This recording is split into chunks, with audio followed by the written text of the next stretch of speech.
Hello everyone, welcome to Dice on Ice. My name is Megan, and welcome to episode 15 of our Curse of Strahd campaign. This one is also titled The Old Windmill because it will hopefully be more accurate than our last session, which is yet to be named, but will be named something different. But thank you for all my players coming back. We will, unfortunately, be missing Anatoly today, but that is all right. We will continue on, and then he will be joining us next time, but he will be missed. So, I'm just going to do a quick recap. You guys woke up at the Vistani camp after having a good night's sleep, and you were able to take some magic items from Madame Eva that were going to be hopefully very useful to you in your journeys forward. And so off you went, spirits renewed, off to the town of Laki, where you will hopefully find some answers, and you are supposed to take Irina there to get her to safety. Now, through some different mishaps and wanderings, you came back, and you did a bunch of finagling around, but eventually you found yourselves on the right path towards Vallaki.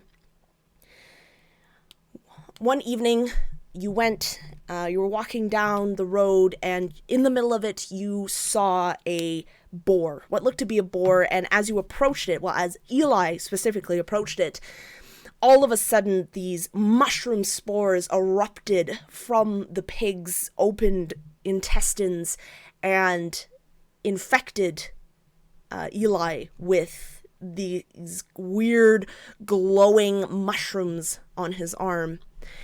And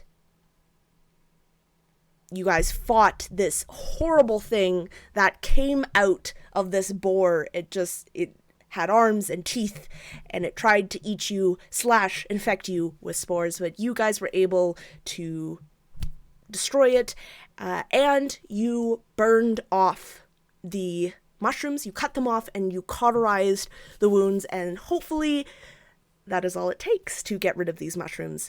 And then you decided to go back up the road, back to what you can perceive as safety, to take a long rest. And that is where we are going to begin.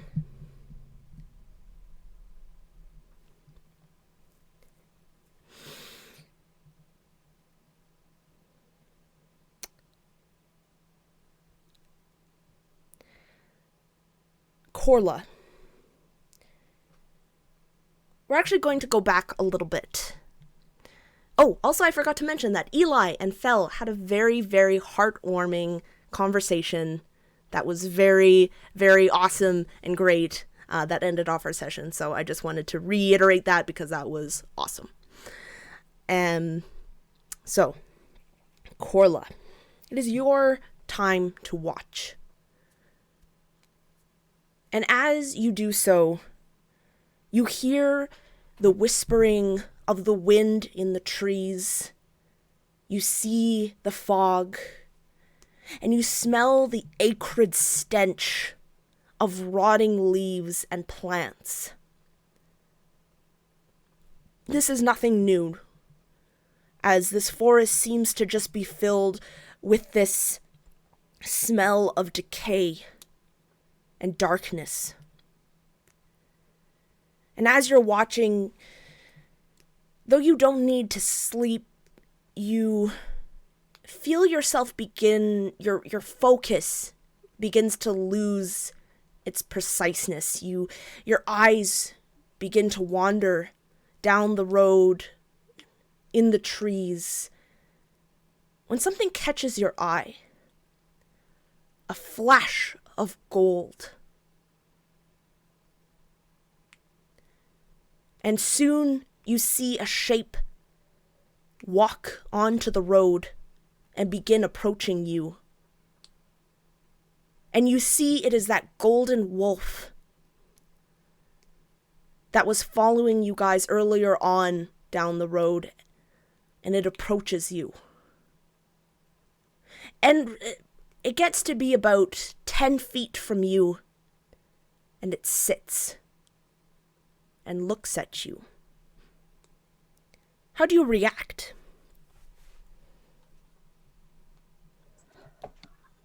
I think the first instinct of Corla as this thing starts to approach is to ready her sword, get it out, and have it at the ready if the thing goes to jump at her or not. And when it sits down, she's just going to stare at it, wary of this creature that could, in an instant, pretty much kill her. It stares at you, and you see it cocks its head from left to right, not unlike that of Lancelot, who lays sleeping beside Fell. It is odd that even Lancelot does not seem to wake up or perk up to the presence of this wolf.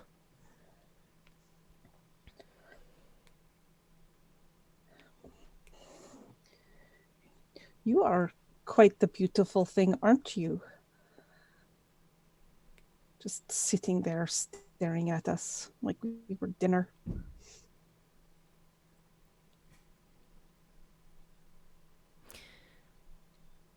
The wolf makes no movement. But you can see, the more you look at its eyes, the more of a humanness they seem to have, this eerie intelligence behind them, as if it can understand what you're saying to it, and that it knows even what you're thinking, almost as if it can read your thoughts. And I think if it's not like replying, Corla would continue. Why are you here? Why are you stalking us?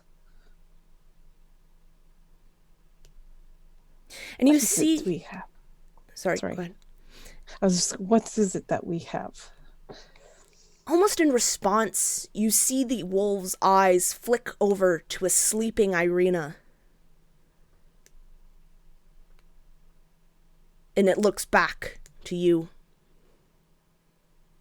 Oh, you are not going to eat her. No, I'm not going to let you. But if your intentions are to protect, then we might get along.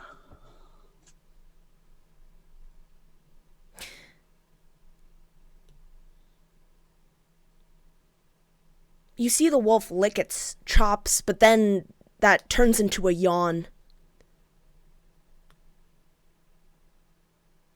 Howling you hear suddenly in the tree line cuts this silence, this stare off between you and this golden wolf. And the wolf hears it too. You can see its ears perk up. And it bounds off into the forest towards the sound of the howling.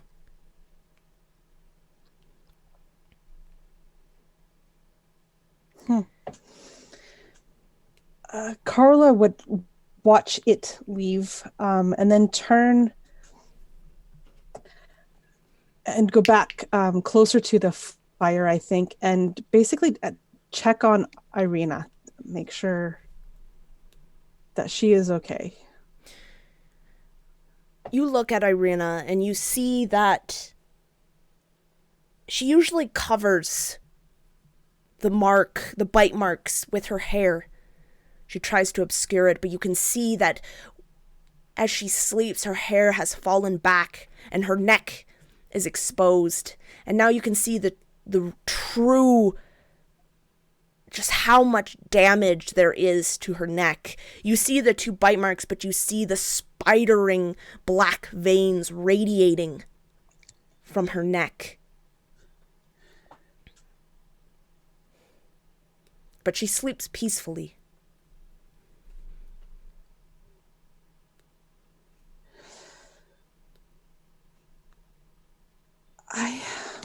Corla is going to reach out and touch the spidery veins that going from the wound, going out from the wound. It feels like an electric shock hits you as soon as your fingers touch her cold neck. And you see a vision. It is almost if you are Irina, laying in her bed, and you see a looming figure. And you hear a voice coming from the figure, almost a whisper. Tatiana, we will be together soon. And you feel the sharp pain in your neck as the figure with lightning speed bends down and bites you. And that bite, that pain, brings you back into the forest by the fire. And again, you see Irina peacefully sleeping. I think I would have recoiled from that, especially that the vision and feeling the bite. I would have recoiled backwards and maybe would have knocked into whoever would have been sleeping the closest to Irina. Who would have been sleeping close to Irina?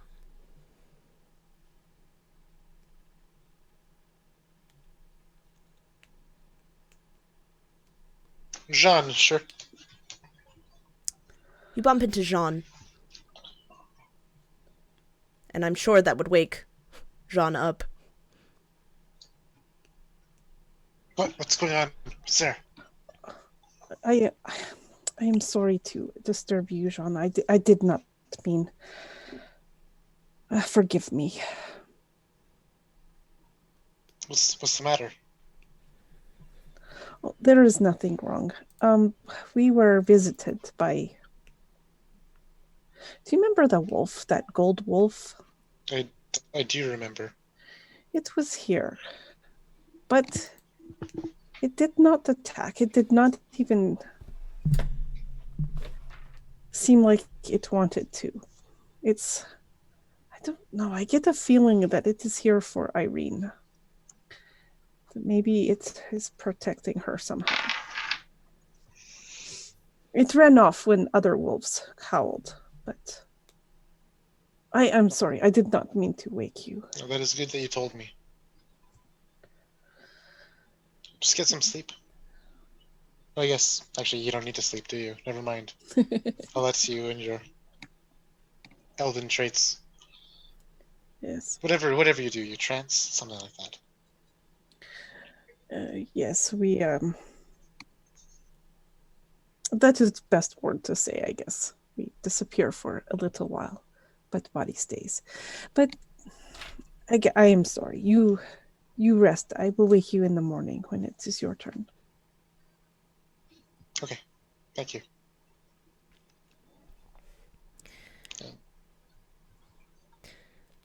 The rest of the night is peaceful.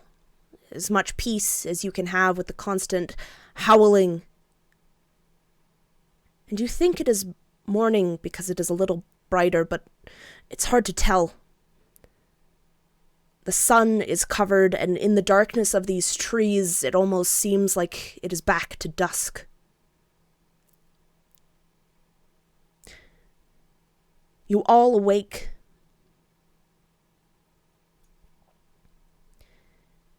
To a chilly morning. Do you guys set off right away on the road, or what would you guys like to do?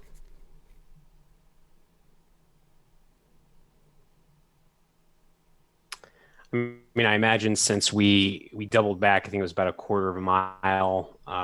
back down the way we came, we would probably, I assume, maybe eat a quick breakfast of rations or what have you, and then press forward. No reason to linger in evil mushroom land.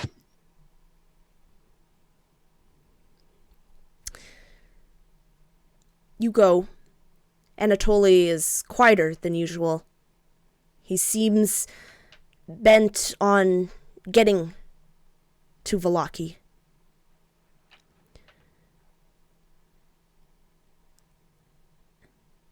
You travel, and you walk, and you pass by where the boar was. And you see that there is nothing there. It's gone. The path is cleared, but you keep walking down the path, and eventually you get out of the trees and into a meadow with long grasses and rolling hills. You see these odd purple flowers springing up from various spots in the meadow.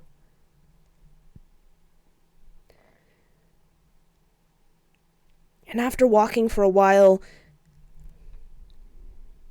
Eli and Corla,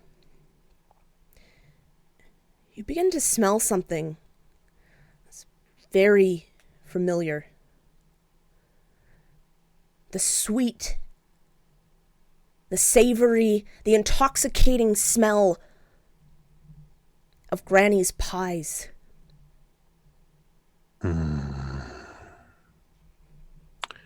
Been a couple days since I had one of them delicious pies, I swear.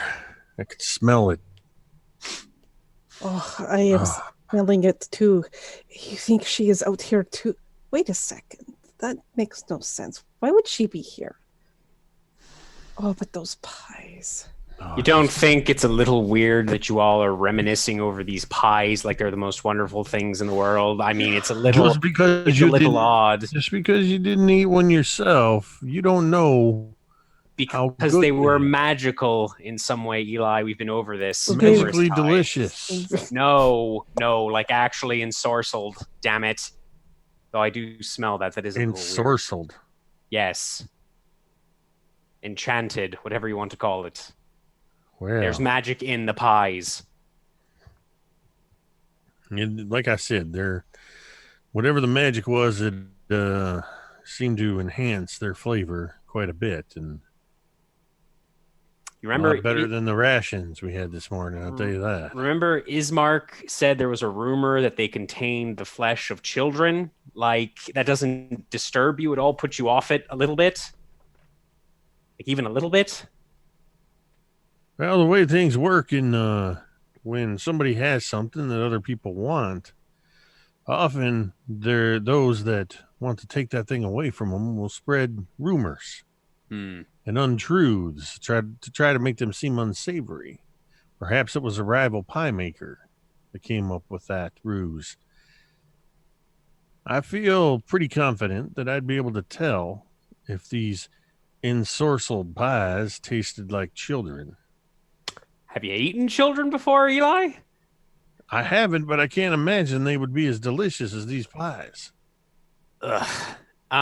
Fel will actually look to Irina and just say, Irina, out of curiosity, is there anyone else in the village of Barovia or maybe in Vallaki or whatever other settlements there are out here that sells pies that you're aware of? Like noteworthy pies, I suppose. Ismark never struck me as one to spread rumors for the sake of spreading rumors.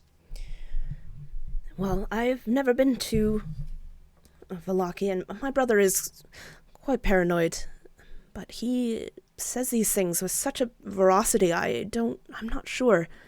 I mean, there is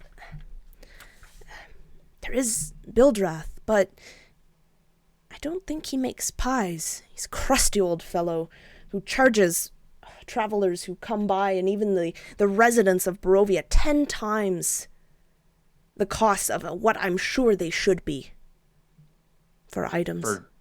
Just like a general items or anything in specific? Just general items, things that people would need on the daily. That's why we rely on the Vistani to bring us supplies. Oh. Got it. Well, I wasn't trying to imply that Ismark would be the one spreading those vicious rumors. I'm just saying he's perpetuating the rumor that some competitor probably perpetuated. I guess. Actually, that brings up a point that we might want to discuss at some point. So once we get to Vallaki, what exactly are we trying to do? I know we're trying to get Irina to, and she'll look to Irina again. I think it was St. Andrew's. Is that correct? The name of the church where the priest is? Yes. And then she'll look to you, Eli. And then I know we wanted to get that box looked at by this same priest. What else are we trying to do there? Obviously, those two things take priority, but anything else? I don't know that we had a specific thing other than those things. Well, hopefully we can buy some kind of supplies there. There are some things I wanted to see if we could, or I could purchase. And she'll actually look over to you, Jean. Jean, you, and then she'll look to Anatoly before returning her attention back to you. This is probably going to sound a little odd. Have you met Strahd before? Why are you asking? Because I know that Strahd has met myself, Eli, and Carla because he was waiting for us outside of the Durst household. I was wondering, and I don't know if maybe this is me being paranoid like your brother, Irina, but I was wondering if it might behoove us to try and disguise ourselves to a certain extent. I mean, it seems like he has all of these spies, potentially Vistani, working for him, feeding him information. I don't know if it's just a waste of time or not, but I was thinking about that as we were traveling this morning. Is it worth trying? I don't think that's worth the effort. Why not? We'd have to lie from every moment that we spend in Vallaki. I meant more like disguising our appearances. You know, I mean, he knows at least 3 of our names, so there's not much help for that. You have to lie for your names too, then? I mean, not necessarily. You know, if he says if he tells his servants, his spies, what have you, I'm looking for a red-haired half-elf woman, a dwarf with a tangled brown beard, and a wood-elf woman with dark brown hair, and we don't match those descriptions, it might make things a little easier for us. I think you stand out in Barovia no matter how you look. How so? Although I will admit I haven't seen many elves or dwarves or half-elves since we got here. That's exactly the point I was trying to make. Yes. Jean makes a fair point. We've already been traveling as ourselves for a couple days, and I don't think there's any point in trying to hide ourselves. All right. Well, it was just a thought that I had, but regardless, hopefully we can resupply in Vallaki without spending what little coin we have without spending too much of the little coin that we have. Yeah. But all right. Well, I guess let's press on then, unless you all want to stand and smell the pies. I totally do. The pie smell, is it still around? Is it still? Yes, and as you're walking, it's actually getting stronger. So we're heading towards it? Yes. Oh, yes. I think as we're nearing, Corla's tummy rumbles. And I think she picks up the pace a little bit. As you guys crest one of these rolling hills, actually right before you do, you see that there's smoke rising in the distance. And as you crest this hill, you see what looks to be an old windmill. A windmill that is tattered, broken. It's leaning to one side. It looks shabby. And it looks like it hasn't been inhabited in years. And you would think that if it wasn't for the fire, or the smoke, that comes out of one of the chimneys on this windmill. Eli and Corla, you can ascertain that the smell of the pies is coming from this windmill. You smell that, Corla? Oh, it smells like heaven. You know, I wonder if that's where she, maybe that's like her kitchen. She bakes the pies there daily and she heads out traveling around to sell them. That's a long way to walk. Maybe she has sister, or they share recipe or something. Regardless, Is- it seems pretty likely that if we go to that windmill, we might be able to get us some pie. I am putting or picking up what you are putting down. That's how it goes. Yes. Aracia. Jean puts her hand over her hilt of her weapon and gives Fel a look. Kind of glancing back to Fel. And Fel will kind of return the look and then look at these two idiots. Wait a minute. Don't go running off. Let's approach this carefully. And she'll look to you, Eli. Remember what we talked about? Caution, right? Not just running off towards shit. Let's take this carefully, right? Yeah, I mean, it's not like I was gonna go running towards the smell of pie like some kind of child or something. I mean, I literally heard you both say, "Oh, we're going to race each other down there." Like, Well, the Corla said she'd race me. I didn't say I was gonna race her. She's got the advantage anyway. right. All right. So let's, Carla. Well, no. Well, yeah, sure, why not? Carla, you're relatively sneaky. Why don't you scout ahead? Right. I'll go with you. And then if there's anything untoward going on, we can report back to the group here. Sound good? And Sean and I will keep our eye on you from here. Yep. And Fel will look to you, Jean, and just kind of quirk an eyebrow. All right. Right. Okay, hang on a second. And Fel is going to actually pull out Flint's spellbook, the spellbook from the Durst household, and she flips to a particular page, and then she takes out the rune-carved bone that she had been using as her arcane focus before getting the awesome Vistani branch of doom. And she kind of looks at the runes for a second, kind of comparing them, and then she takes a moment, concentrates, and she shoves these items back into her belt loop and her backpack. And you would all just watch as she just, almost like dust in the wind, she just slowly fades from view as she's going to cast invisibility on herself. All right. Awesome.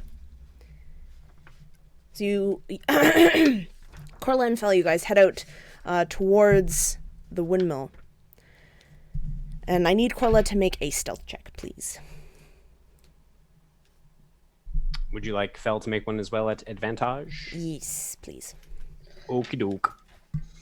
So Carla got a 22. Wow, that's actually really good. I got a natural 20, so that is a 22 as well. Awesome. So you guys, you do not see any stirring from within this windmill as you approach it. What would you guys like to do once you get up to the windmill? Are there any windows or all around the side of it or anything? Or is it just like the door and brick all the way around? You see the door, and then you see on the second, what seems to be the second level and the third level, there are two small dust-encrusted windows. But on the first level, you can't see any.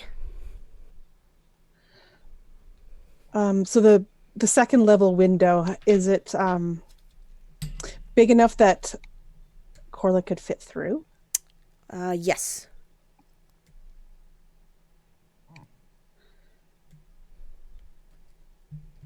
Yeah, not so good at climbing, but I think she won't say anything to Fel. Well, she can't even see Fel. She'll look around to see if she can see Fel. She doesn't see Fel, and so she's going to climb or try to climb up to the window. Okay, I am going to need you to make a athletics check. Yeah, I have pitons as well, so I would like to use those. Like, if If Okay. it's possible in the side of the building, like I'm assuming it's stone, but is it wood? It is stone. I will say though that you think that the sound of you driving in the pythons would be very loud and might alert to anyone if anyone is inside. Okay, well then we will not. We will just try and not die. Okay, so you said athletics? Yeah, I'm gonna say at disadvantage just because it's stone. So there's not that many places of purchase for you to climb up. It's definitely not impossible, but it would be very difficult. Oh, I rolled a 14 and a 15. So that will be a total of 15. Okay, so you start to climb up, but this windmill, it's been weathered down and it is quite slippery to the touch. So I'm going to say that you do not get up to the window. You're not able to get up to the window, but you don't make a lot of noise to garner any extra sounds or anything like that. But I will say that you do get a brief peek into the window, and what you see is what looks to be on the inside. It almost seems to be a small cottage. You see a bed, shabbily made. There's tons of stuff everywhere. It's not dirty inside. It's just very cluttered. But you do not see anyone in that second floor that you're looking in. But it only seems to be one room, the whole second level. Do I see where the staircase down to the first level would be? Yes, you do. It is on the other side of the window from where you would be.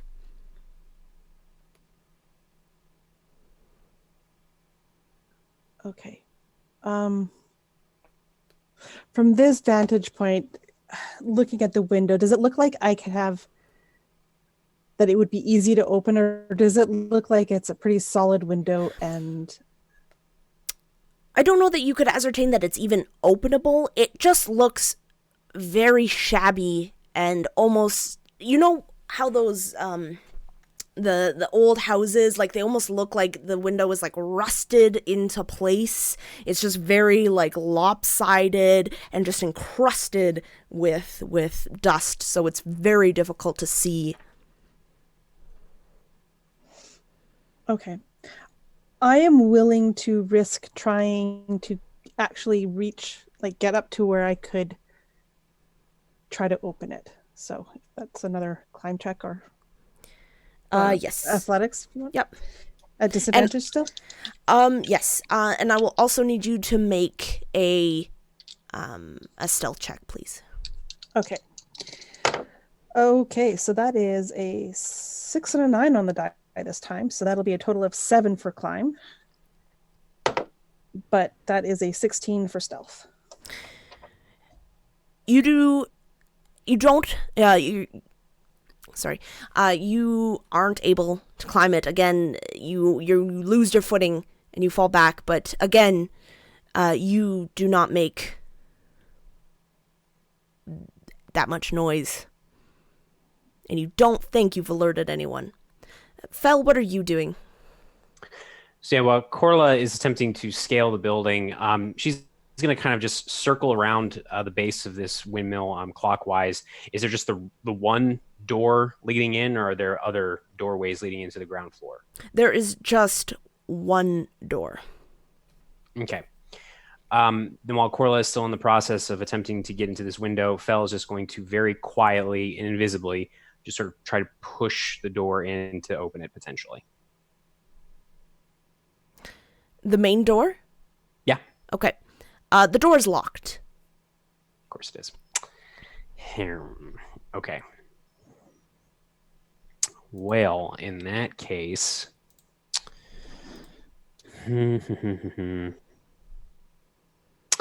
Yeah, she will. And I mean, you can rule this as far as if you think it would break invisibility, since typically it's only attacks or spells that would break it. But she has, I think, an extra set of thieves' tools. She's not proficient with thieves' tools, but she's going to kind of hunker down, look up at Corla, see that she hasn't fallen to her death, so everything's fine, and then she's going to start trying to pick the lock on the front door. Okay. I would say that would not break your invisibility. You are able to do that. So make a. Ooh.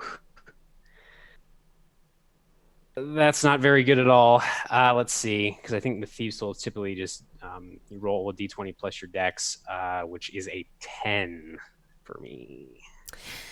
I also need you to make a stealth check, please. Okie doke. Advantage.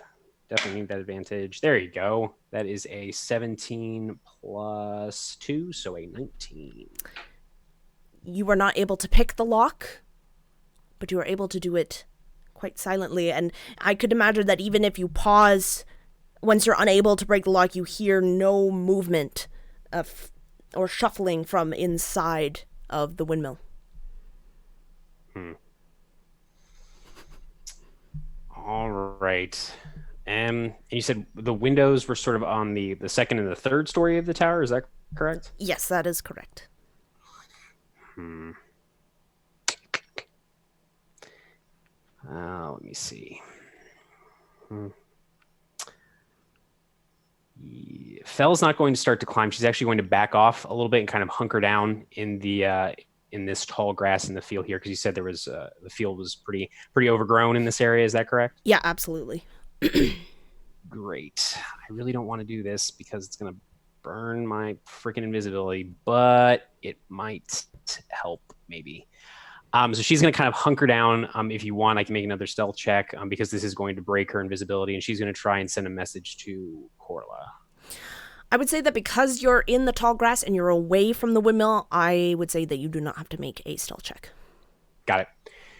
So she kind of hunkers down, and then Corla, you just hear this whisper sort of in the back of your mind. This fellow says, Corla, quietly come down from there and try to pick the lock on the front door. I think that might be an easier way of getting in, and I should be able to go invisible again if need be, and I could slip in unseen that way, because you don't look like you're making much progress up there. You can reply to this message.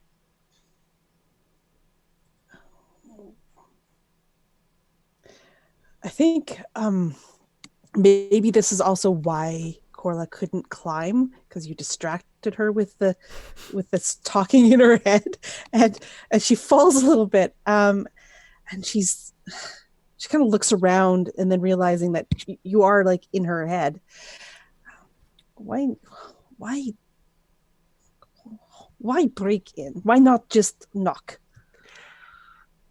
And Fell sort of pauses down in the grass and focuses again. And for a minute, you don't hear anything, Corla, but then the message comes through. You're the one that was trying to scale the walls of the windmill to get in through the window. Why didn't you just knock? I just wanted to look. You wanted to see inside and what was I didn't there. want to see inside. You and Eli, the pie addict, wanted to. Look, just if you want to do that, come on down. I'll recast invisibility on myself. Hopefully I can make that work again, and we'll figure it out from there. All right? But if something happens, you need to like scream at least so I can let the others know somehow. All right. All right. You can reply to this message, but I guess you already knew that. Anyway, all right. Just come down.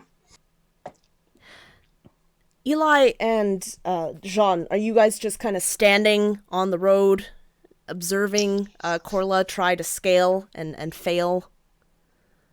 I think Jean's looking out for any kind of signaling that they're trying to do to us. Otherwise, maybe even trying to make some small talk with Eli, but I don't know how successful that is. Is that a dwarf joke?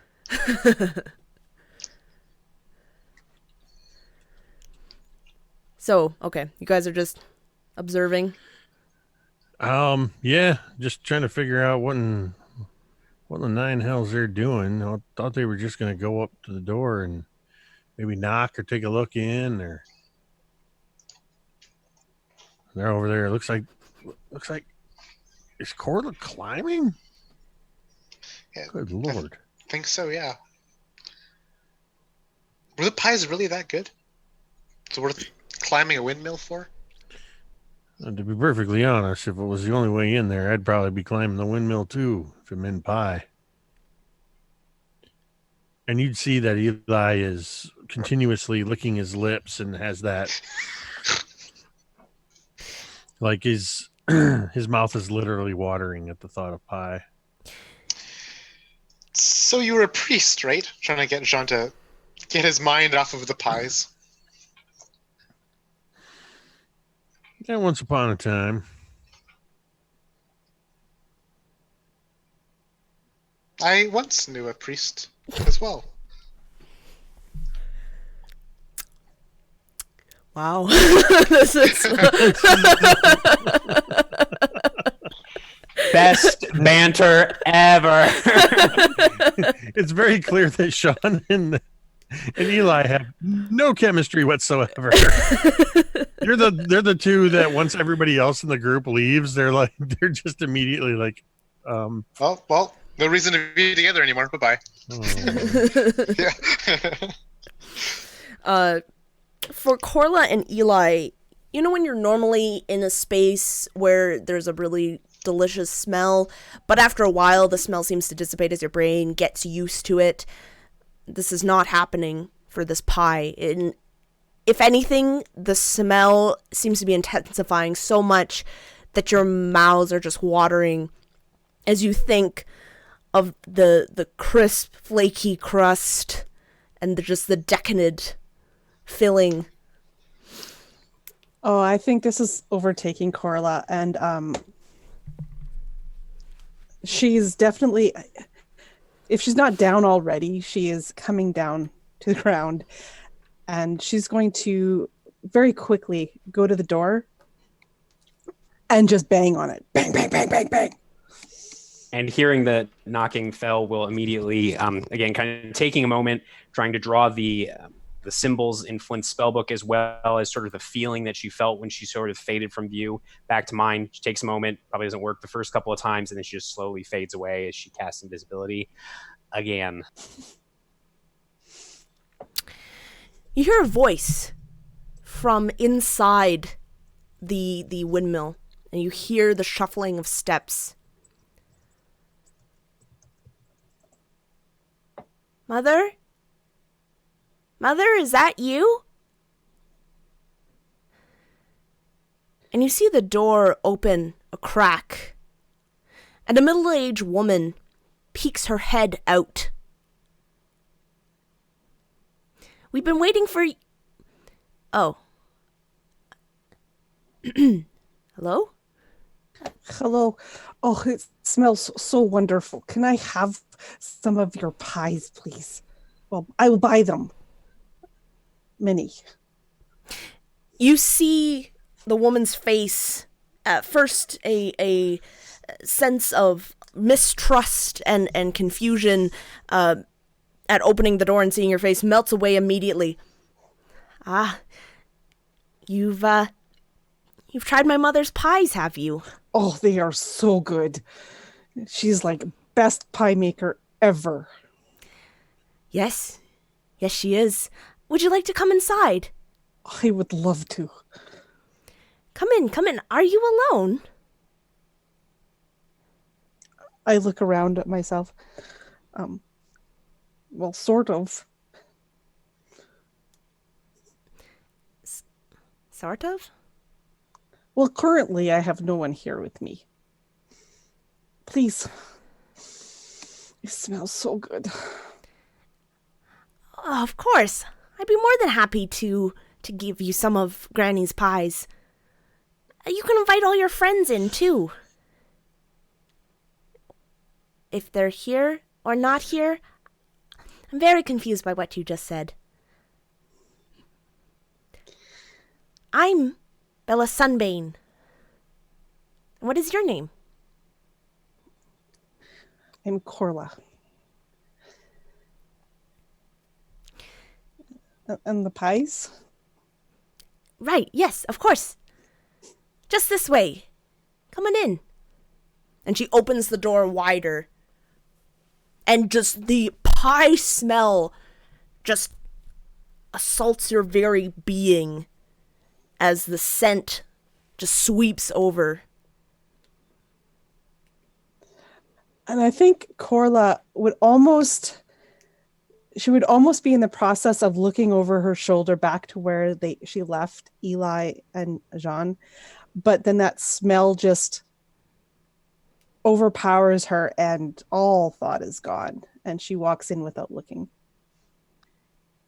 Oh, hell no. Question: while the door is open wide, can Fel attempt to like squeak in there, like maybe like just as the door is closing, since she's still technically invisible? I don't know. Yeah, I'm going to need you to make me 2 rolls. Okay. A stealth check and either an acrobatics or a straight dex check, just to try and like weasel your way in. Well, that's the dex check would be about the same. I'm not proficient in acrobatics, but let's see about this stealth check first. Well, okay, that is a natural 20 again, so that is a 22 on the stealth. And, that's actually pretty good. And a dirty 20 on the acrobatics. So I imagine Fel kind of darts forward, trying to keep her movements to a minimum so the grass doesn't wave as she's moving past. And she just sort of like throws herself in just as the door is closing. And somehow, even though she's not much of a fighter, an acrobat, she kind of rolls and like nails the landing so that she doesn't make too much noise when she impacts. You are able to, I don't think even Corla knows, you are able to stealthily sneak in, and you are now on the first floor of this windmill. Sorry, Eli, did you say you were approaching the windmill? What I said was, oh, hell no. As I see Corla knock on the door and then go in, and I turn to Jean and say, I think she tricked me. She didn't even have to race, and she's there. She's gone inside. I don't think that's what this is about. Well, it doesn't matter. She's gone inside, and we don't have eyes on her, and I haven't seen Fel since they went up there. I think he's going to be better off if we get up there. I'd hate to see. If you really want a pie that bad, I'm not going to stop you. Well, listen, it's not just about the pie. It's the fact that we do not have eyes on our friends. And if pies happen to be involved, well, that's just a bonus. You can get the pies and I'll be the eyes. There we go. Just keep your eyes out for any surprises. You know me, looking out for flies and seeing all these pies. Wouldn't that be wise? Right, let's go see. All right, guys. With those guys. Enough lies.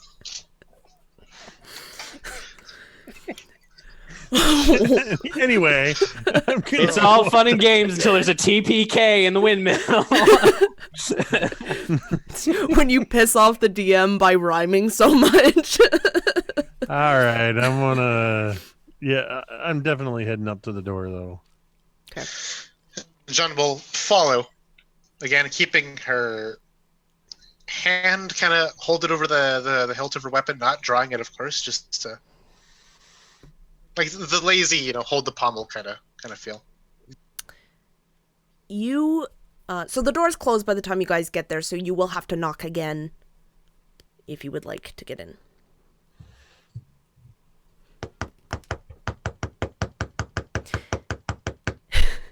From the inside, Bella, you see that this place, Corla, this level is very similar to the second level.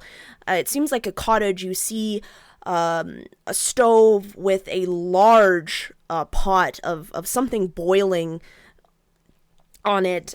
You see what looks to be a table where there's tons of flour and dough and pie crust and pies in different states of being made throughout, and just the smell is intoxicating, if not a little overwhelming.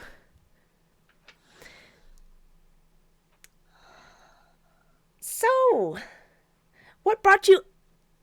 Oh, More guests. My, isn't this a busy day? We don't have many guests here. As you can see, if I'd have known you were coming, I would have cleaned up a little bit more. And she goes to open the door. Well, hello. What can I do for you? Jean gives Eli just a bit of a nudge, one that is unseen by this host, but one that he definitely feels.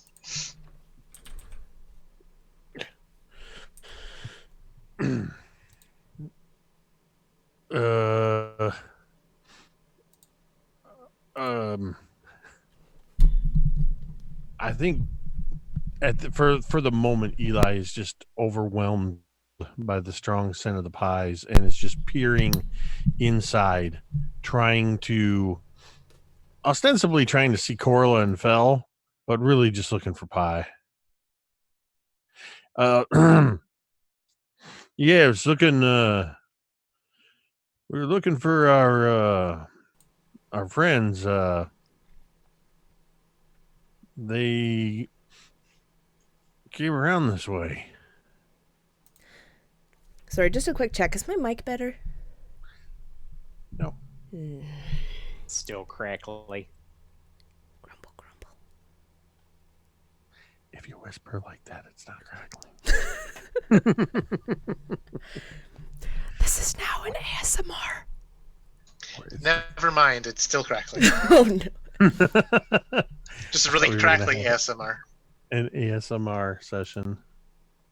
Sorry, an ASMR session.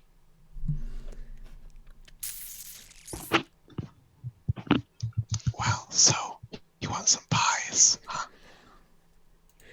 Eli, Yeah, that's why don't you that's have just some creepy. pies? Can you guys still hear me? Yeah, it's a little muffled, but we can hear you. I'm going to have to do this for now until I can figure out what I'm doing or how to fix it, because I don't know.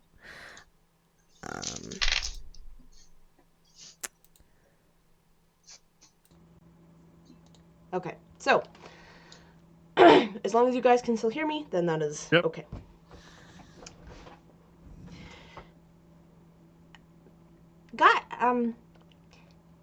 Oh, you must be friends with Corla that she was talking about that may or may not exist. We definitely do exist. Yeah, and so does Corla. Right, of course. Well, I'm Bella. And, yes, of course, we have pies. Granny is actually my mother. Oh, that's wonderful. Please, come on in. I was just saying to Corla, it's not very often that we have guests, or else, I would have cleaned up a little bit more, so please excuse this mess we have. Well, thank you very much. And I think for the time being, I forget any sense of manners or decorum, and I immediately step in front of Sean and walk into the windmill.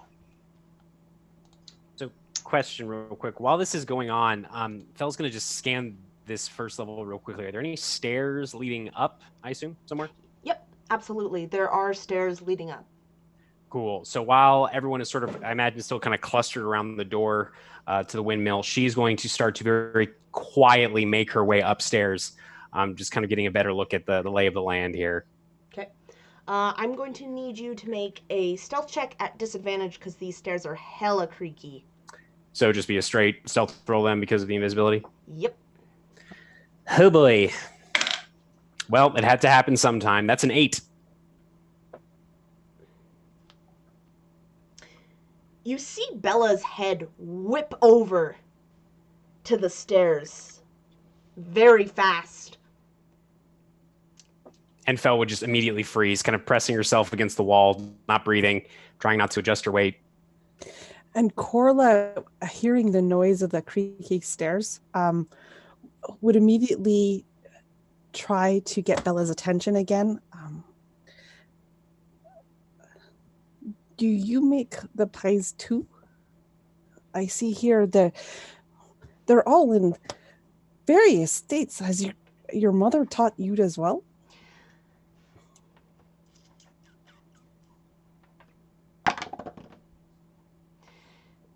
She looks back at you. Yes. Yes, our mother has taught us very well to make all of these pies. You know, she was making them for herself by herself for a very long time, but it's just so much work, and she is getting quite old.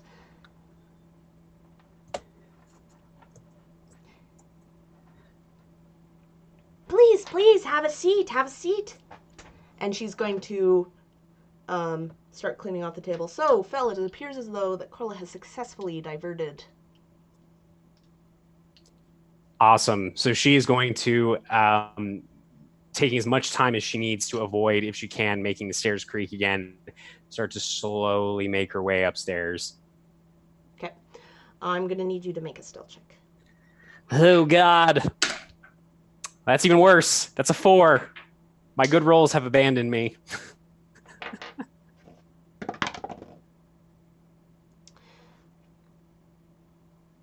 Are you sure someone else isn't here with you? It seems as though your dwarf friends seem to mention that there were more than one of you. Corla? You're muted. Muted. I am muted.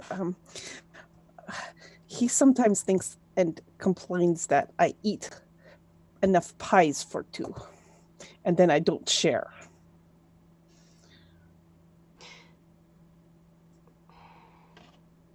Make me a deception check, please. Oh dear.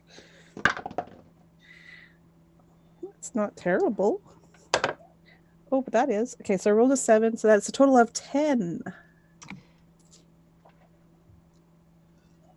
Yeah, I don't believe you. And she takes some flour.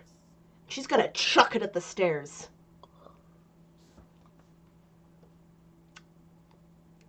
Well, Fel's gonna try to not get hit by the flower. I need you to make a dex saving throw to see if you can avoid the flower. Okay. God damn it. There we go. That's a 21. You manage to make it up the rest of the way to the second floor, and the flower just lands on stairs.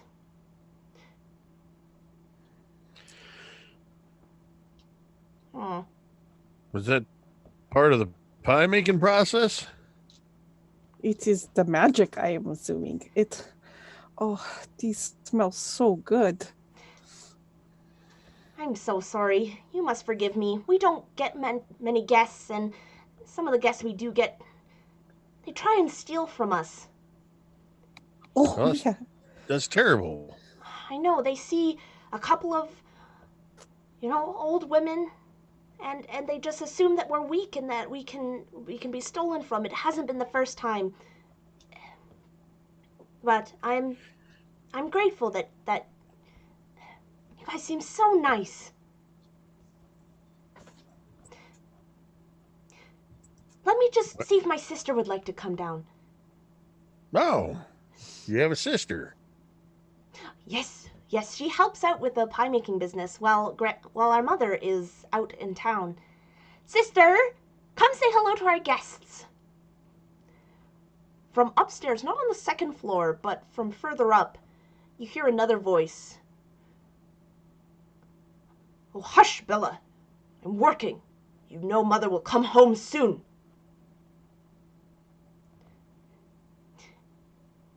She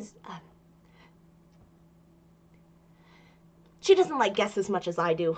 Perhaps she doesn't get as lonely as I do. Anyway, please, sit. I'll get you all some fresh pies. You are a wonderful person. Thank you. Thank you so much. And Corla would sit where she offered. Believe me, you have not tasted really good pies until you've had them fresh out of the oven.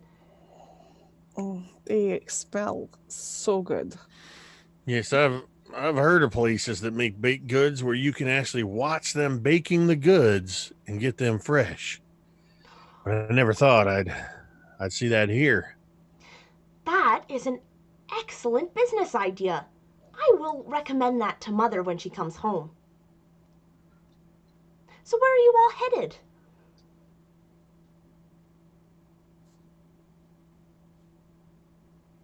Truth be told, once we smelled the pies, it seemed like this is where we were headed. Right, but it's not very often that travelers come this way, or even down the roads in general. They can be quite dangerous. Yeah, we've gotten a bit of a taste of the danger out here, but we're learning. To be honest, I was kind of hoping you would say that. You all look like such strong people. I'm hoping that you can help a couple of old women out. Well, I'm sure if there's something you need help with around this place, that we wouldn't mind chipping in and lending a little muscle or whatever you might need. You wouldn't happen to be heading to Valaki, would you? Well, I mean, it's pretty much along this road. This road? This road. Yeah, it's ultimately where we're heading is Valaki. Oh, thank the gods.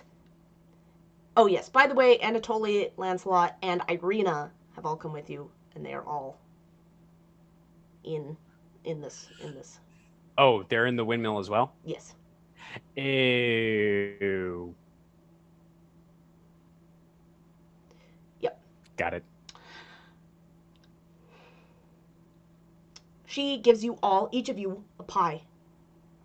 Fresh, steaming. You can smell the fresh crust. You folks dig in. I just have something that I'm going to get. I will be back momentarily. And she just goes outside quickly. While this conversation was going on, if at all possible, now that fella's up to the door, she's going to try to listen in to see if she can hear anything, maybe try to peek through the keyhole or under the door to see if she can see anything.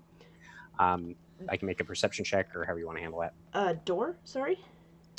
Or however, is there a door leading up to the second floor? Or sorry, there is no door heading to the second floor. Oh, okay, great. Then yeah, so she would have, while they're conversing, just because I imagine she has an instinctive sense that this invisibility obviously will not last forever. She is going to kind of dart up into that second floor, kind of look around, see if there's anything unusual and or disturbing in that area. You go to the second level and you see that it looks like an upper level of a cottage. There's a bed. There are some nights. Actually, there's two beds.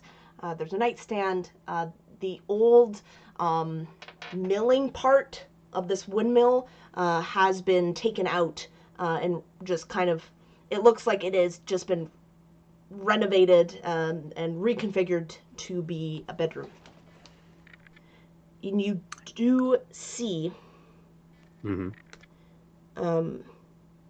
stone staircase that continues up. So if you'll allow it, she would like to do just like a quick scan, anything out of the ordinary in this place before she kind of heads up the stairs. Yeah, sure. Make me an investigation check. Okay. Well, there were good rolls for a while, but apparently that time is over. That is a 7. This place is cluttered. There's stuff everywhere, little bits and bobs. You can even, they seem to have trinkets from all over Faerun, it seems like. You can see these tiny little trinkets just lined up everywhere on the nightstand, on these bookshelves. You see some books, and then the two beds. And you said they're from Faerun specifically, as in Fel would recognize some of these trinkets? Absolutely. You may even give me a a common kind of knickknack for people passing through Daggerford. Because you would even see that. Yeah. So I imagine people passing through Daggerford will often get like these little, I almost imagine they're like ceramic badges in a way. There's sort of this dark blue triangle with a light blue dagger pointing downward, sort of embossed on the front.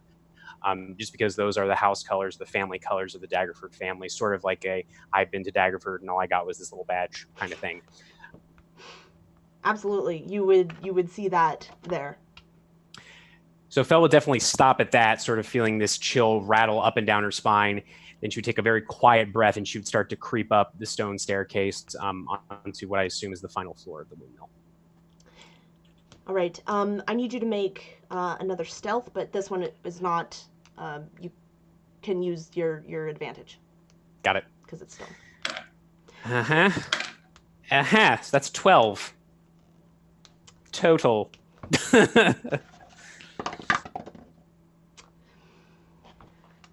At this point, you are able to make it up to the stairs, and you hear what sounds to be whispering coming from the third floor. We're going to jump back quickly down. Bella enters back, and she has with her this bag, like a saddle bag that you would see attached to a horse. And from it, she pulls a letter that has been sealed by some sort of strange symbol that you have never seen before. It has already been opened, and so she opens it up, and she hands one of you the letter. Who would take it? I'll take it if she's handing it. Okay. Eli, you see that it says, Vasily, my dear friend. Yes, of course, I am more than willing to help you with such a horrible problem. I can only imagine that those poor dears in Wallachia are going through. You know very well that I've had my own bad encounters with witches, encounters that left their marks on my very soul. Children, orphaned or not, should never have to face such evil. If you find a way to get the little ones at Andrel's orphanage safely out of Wallachia, I would be happy to house them in my windmill. There's not much room here, true, but we have beds and pies to go around. Sincerely, Granny.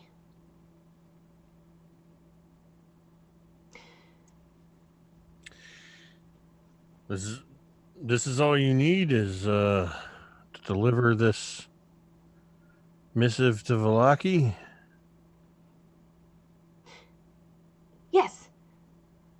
Yes, that would be great.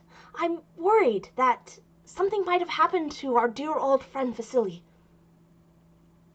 So if you were able to find him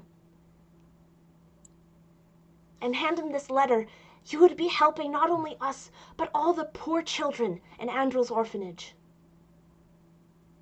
When she starts talking about the poor children in the orphanage,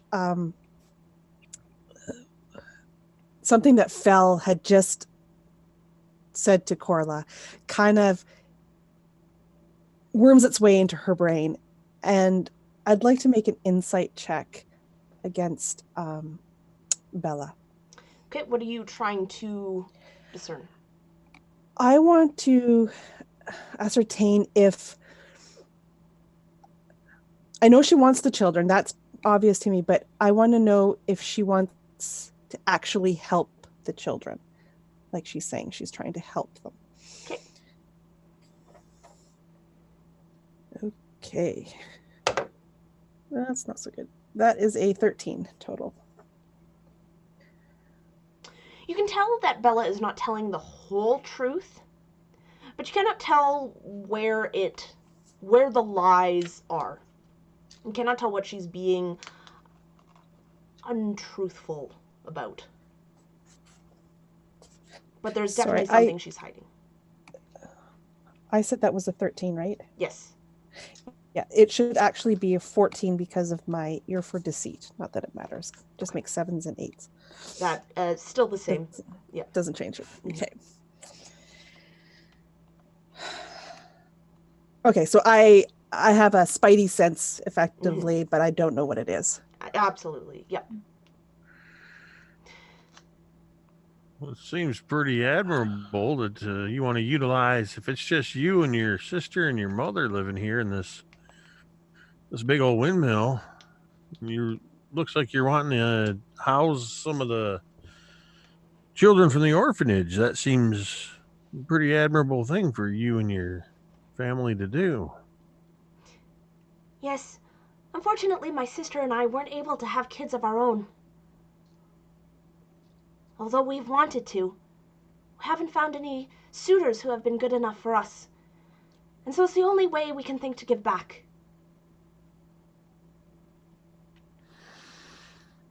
Well, I can't see any reason why we wouldn't help you with this endeavor. And I'll take the letter and sort of tuck it inside. Speaking of tucking in, there's a pie in front of me. In the company of others, I'm not going to be an animal, but I am going to begin eating this pie. So Corla was probably halfway through the pie that she was eating when this conversation kind of started. If I can, I'd like to make a will save to see if I stop eating the pie. Yep. Go ahead. You can always tell people that have played older Yeah. editions when they ask for a will save or a reflex save. I just looked at him like, where's my will? Yeah, sorry, like a wisdom save, I Yeah. guess. Dexterity saving throw. So that will be a 16. You are able to stop yourself if you wish. I wish. At some point, I guess maybe it no longer smells as good to me. It no longer tastes as good. And I stop eating, but I don't make it obvious that I have stopped eating. Like, Man, these are, I gotta say, these are much better when they're fresh out the oven. Right? Unfortunately, we live so far away, so by the time we get back, Granny has to reheat the pies at the tavern. Well, you wouldn't really notice it. They're still pretty delicious.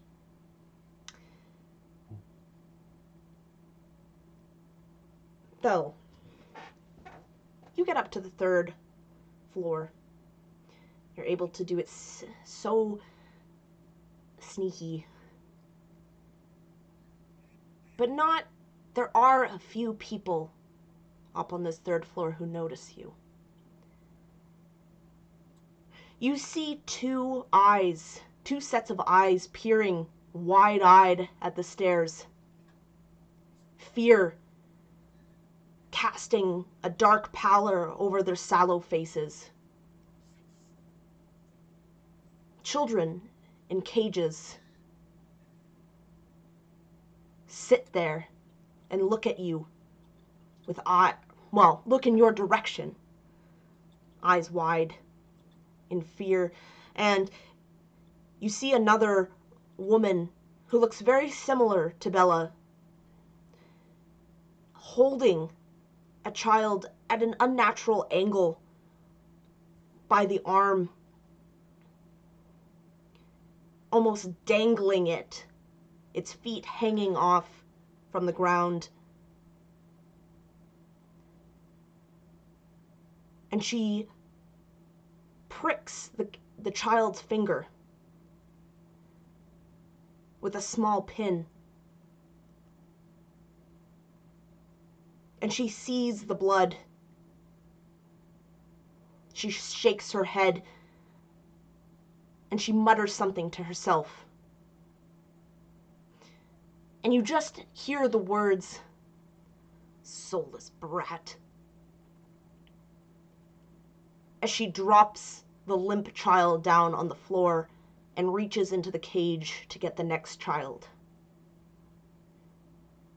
The children cower back in fear at the outstretched arm of this woman. Do you do anything, or do you just watch?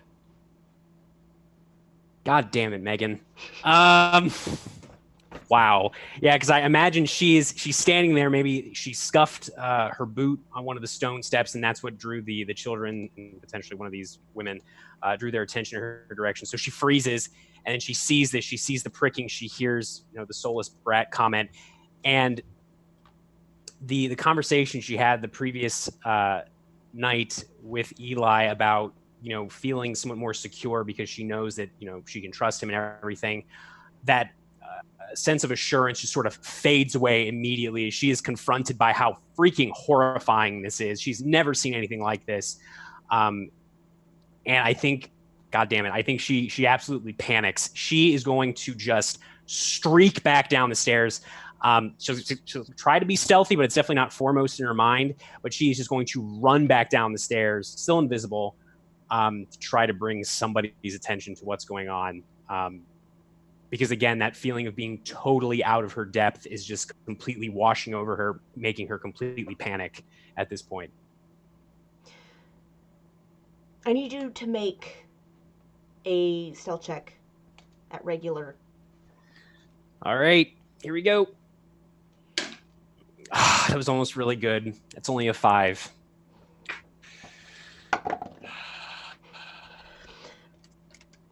Bella does not seem to notice you as she's serving these your friends' pies and talking with them. What do you do now that you're on the ground floor? Would I be able, or would she be able to tell how long has it been since she's cast invisibility? Would you say it's been a little under an hour? I hope, because otherwise shit's about to go away. Oh yeah, it's totally been under an hour. I'd say, but 40 minutes. Okay. Wow, this is so bad.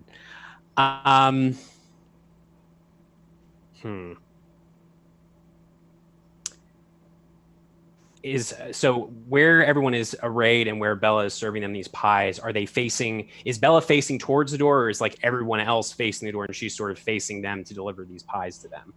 How is the seating arrangement organized? So the seating arrangement it's a square table, so everyone is sitting around the table, but I would say that her back is facing the door. And I think if at all possible, Corla would have been facing the stairwell because she knows from that sound that you had gone there. Okay. Belle is going to attempt to exit the building. And are there any windows on the first level at all, or they're all second story or higher? All second story or higher. Damn it, that's not going to work then. Okay. Okay. Are there any like barrels or crates or containers? I know you said that this is a pretty cluttered area. Can she like hide herself behind one of these containers if there is such a thing on this ground floor? Oh yeah, absolutely. There are tons of places to hide. I would imagine It is very cluttered. Okay, so she would like to do that. If you want, I can go ahead and roll another stealth check. Because basically she's going to hide. Her plan is to hide and then cast message, which is going to be interesting because technically there's still a verbal component, but I might actually have something for that. So, all right, so let me roll stealth at advantage.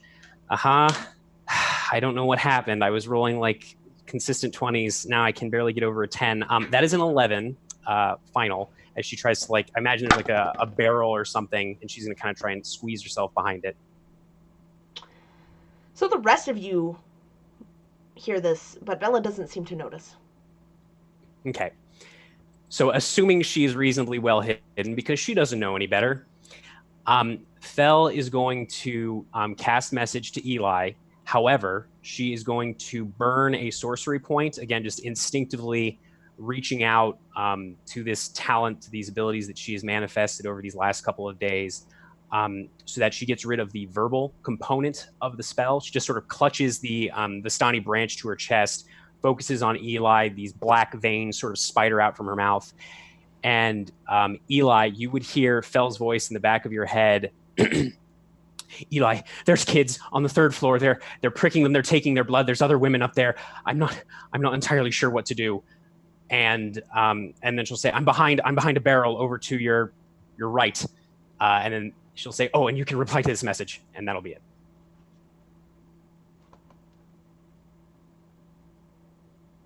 First off, I'm gonna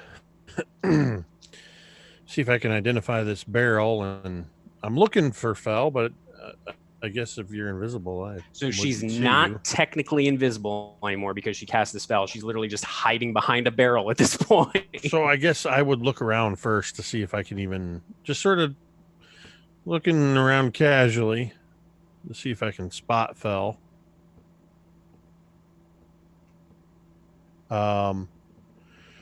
Which I got a 19 on the die if there's any perception or anything like that, so it's over 20. And so I think I would look at, if you're talking, can't hear you. Sorry, I'm muted. Yeah, you would just see her. Thank you, Connor. You just see her kind of huddled behind this barrel, clutching her focus and shaking as the black veins from around her mouth fade away. And on the pretense of lifting the pie up to take a bite or a piece of pie on whatever, I'll sort of try to reply to her message. What do you mean there's children? They're trying to, what are they doing? And I'm actually looking at Fel and trying to, I don't know how far away from me she is. If I can see, I'm trying to read her expression. Like, to she's see like if, 5. This is it's very small, so I imagine she's like oh, so 5 she's feet. not very far away at all. Nope. No. Yeah, you would easily be able to see her pale face is even paler than usual. She is sweating and shaking, but she would again cast message, again burning a sorcery point, so there's no actual spoken component, and just say back to you, I don't know, they were pricking their fingers. They said something about soulless brat. They were in cages, Eli. They had children in cages on the top floor of the building. I like this message. I set down my fork without taking a bite. So, Bella, you looking to take in these kids from the orphanage? Have you ever taken children in here before?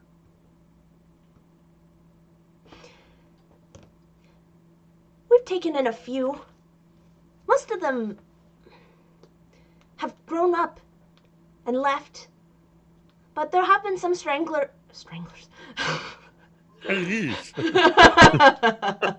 Freudian Spoiler alert. Freudian slip. Stragglers that we find down the road. Kids who have run away from their homes, and of course we've taken them in, and we've done the best that we can for them. It seems pretty quiet around here now. Do you have any kids currently that you're caring for? No. They've all grown up and left. That's why we feel that we can take on more children.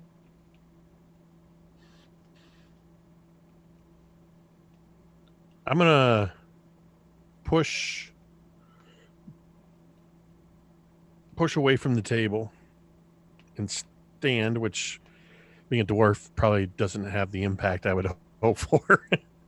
If anything, I guess I probably get a little shorter as I come down off of the chair. But nonetheless, there's probably that of the chair pushing on stone. So I'm wondering, Bella, and do forgive me for the bluntness with which I say this, but I'm wondering why it is that you're lying to me right now. You see Bella's face go rigid, her eyes never leaving yours. I'm sure I don't know what you mean. I think you do know what I mean.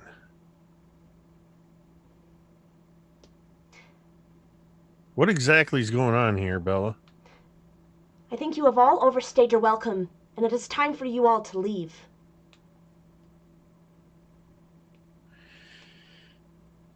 I don't think we will be leaving just yet. I'm a little concerned, and I'd like to take a look around.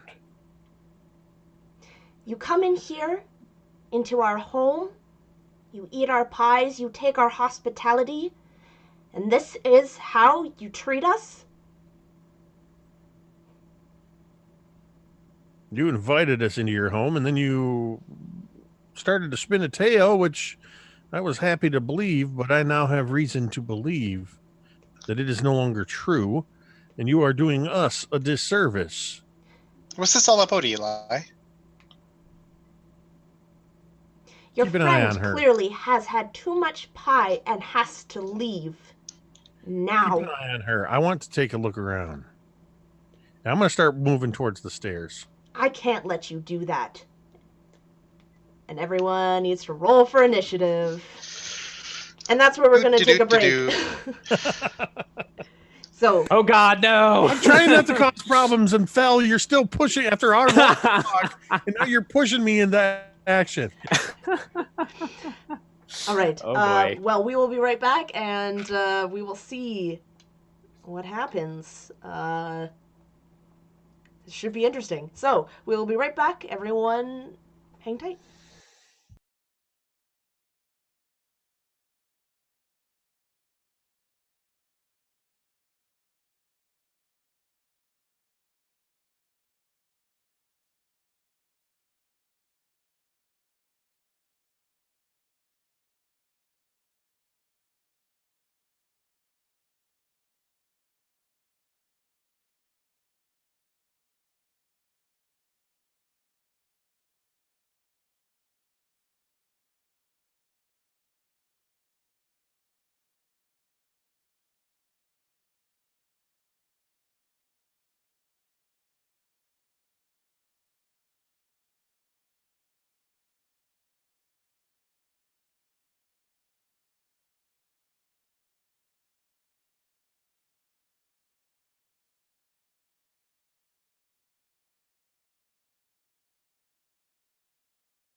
Hello, everyone. We're back, and during the break, I had the players decide their own fate and roll a d6.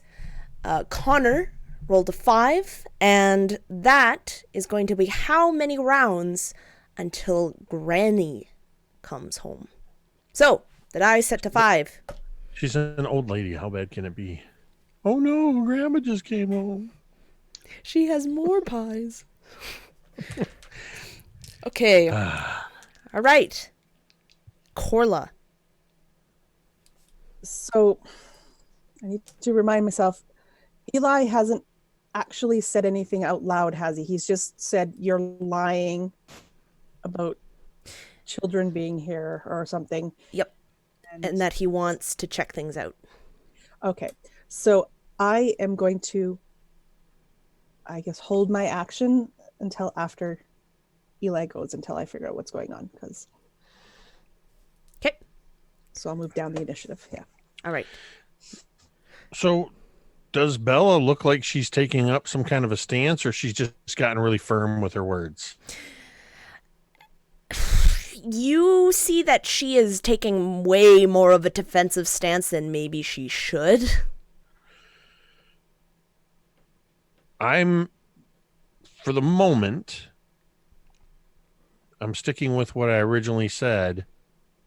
As I'm standing now, I just sort of put a hand, as I move past Corla, I put a hand on her shoulder and kind of give it a squeeze of, I don't even know what I'm trying to communicate. It's not a reassuring squeeze.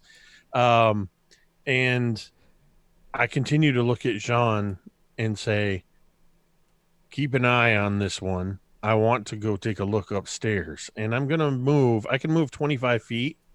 So I'm essentially at the action I'm going to hold is if she attempts anything, I'm going to draw my gun and we'll go from there. But for now, I'm just moving. I've got that shooting hand at the side ready as I move towards the stairs and start to ascend them. Irina is going to stand from her seat, alarmed at this turn of events, and her hand is going to go towards the hilt of the short sword that she carries with her. Jean. It would be Corla's turn. Oh, sorry, Corla. Corla, hearing what Eli has just said to Jean, seeing Irina kind of stand and put her hand on her hilt, Corla is going to do the same. Her hand goes to her short sword in her sheath, and she's going to stand and she's watching what's happening with Eli and with Bella. And she's going to be concentrating more on Bella, and if Bella does anything suspicious, Corla's not going to hesitate, and she will strike her. Okay. Then Jean. Jean gets every sense of what Eli has been trying to say, stands up from her chair. Thankfully, she did not touch any of the pie that was in front of her. Though maybe to make it seem like she was a part of this, she was like flicking at the crust with a fork or something. But she'll use her movement to get out of the chair and interpose herself between Eli and this woman, and she'll hold her action, ready her action, to do the grapple action if she does anything nefarious. Okay, and Fel. Oh boy. So Fel is huddled behind her barrel, trying to figure out what is the best course of action at this point.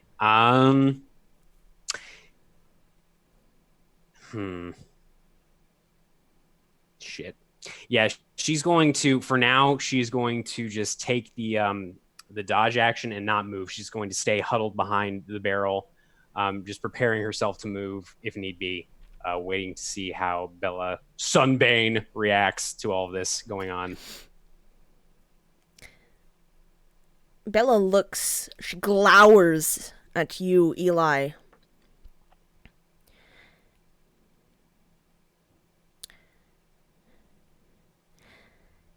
Leave now. You are not allowed upstairs. This is our home. You will leave. And she's going to make the action to go and hold the door open. Like just the front door? Yep. Okay. And That's fine. I need... Eli, you're at the bottom of the stairs. I need you to make me a perception check.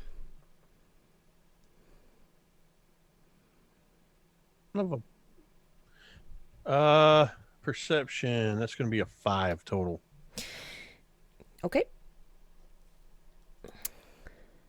We're back up to Corla.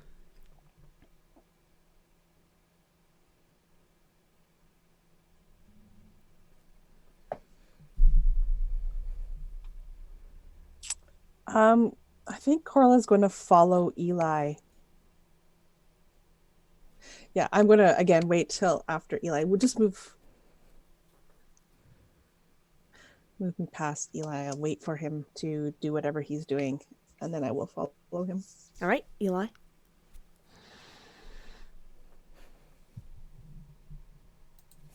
We'll leave once I'm sure everything's all right, and I'm going to begin walking up the stairs. Okay, Corla. Yeah, so I follow him.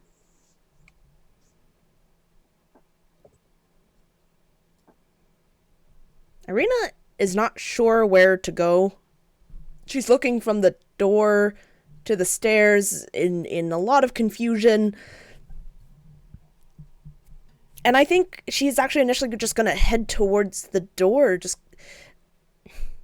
We are being quite rude. Guys, can we just leave?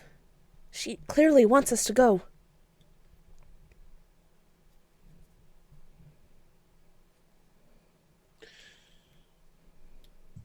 She may want us to go, but I have a strong suspicion she's hiding something. Okay, and Jean. Would you mechanically say that Bella is hostile towards us?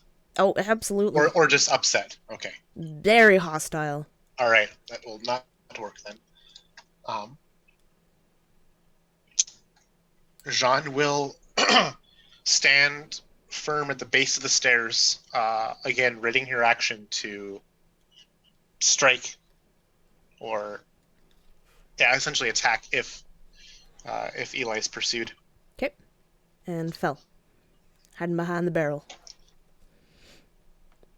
Oh boy. Let's see. Yeah, you know what? She's gonna do that. This is interesting. Yeah, she's not gonna do that. So she is going to cast invisibility on herself again. She's sort of getting more used to performing this particular spell or casting this particular spell. So she fades from view. And then she is going to shadow Eli and Corla, but starting, if she can, she will deliberately brush past them on her way up the steps, moving her full 30 feet in that direction. I'm probably brushing by Jean as well, just making a point of it that there's some kind of contact, not an aggressive contact, but just like, hey, I'm here. I'm probably the source of Eli's information, either that or he's psychic, who knows. But yeah, she will start ascending the stairs. All right. Bella, with inhuman speed, lets go of the door and lunges at Jean. And you see, as she's lunging forward, you see that this persona, this imagery that she had put on herself almost melts away as this horrific looking hag of a creature with these long nails comes and scratches at Jean. And I'll use my reaction after her attack to strike her back. Would I be able to fire off my held action? Yes. Oh, I didn't declare it. Well, I didn't really declare it this round. I would still say that you would be able to do it. I mean, my intention was this whole time to sort of, until I was out of sight. Yeah. Yeah, that makes sense. I will allow that. Then I will, while this is going down, I will reach up and withdraw righteous indignation from my rucksack that's actually a wooden chest. Yes. Oh my god. And that is a 19 to hit you, Jean. Oh, 19 hits. Yep. Okie dokie. It's going to be 11 points of slashing damage. Okay.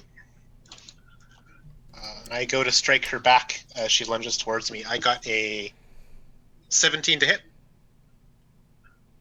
Yes, yeah. For 6 points of piercing damage. It counts as magical damage, if that matters here. So you said 17? 17 to hit, yes. Okay, yep. For 6 points of magical piercing damage. Cool. All right. Eli. There is this sort of sound of that wooden compartment coming open and drawing of righteous indignation, the clicking of the hammer, as I sort of spin, and from my high vantage point, I imagine it's quite loud in the smallest space. And that is a 19 to hit. That is a hit. And that is going to do 13 points of piercing damage. I rolled max damage on that. Nice. Okay. Eli, you are so focused on Bella that you don't see the shape flying down the stairs towards you. Actually, nobody sees it until at the very last moment. You see the shape, who looks very similar to Bella,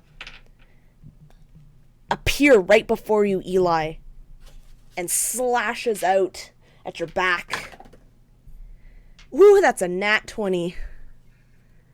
Domain die? No, I'm just kidding. Hooey.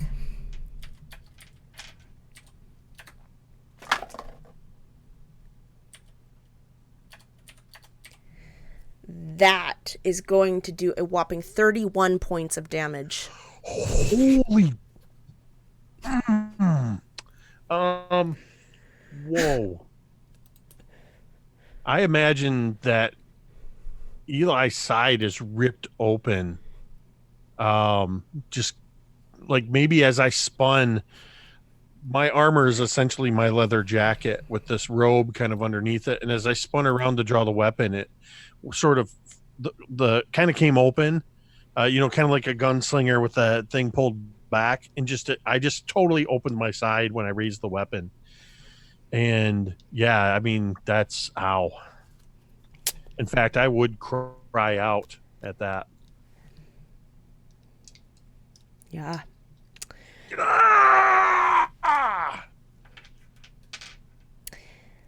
All right, Corla.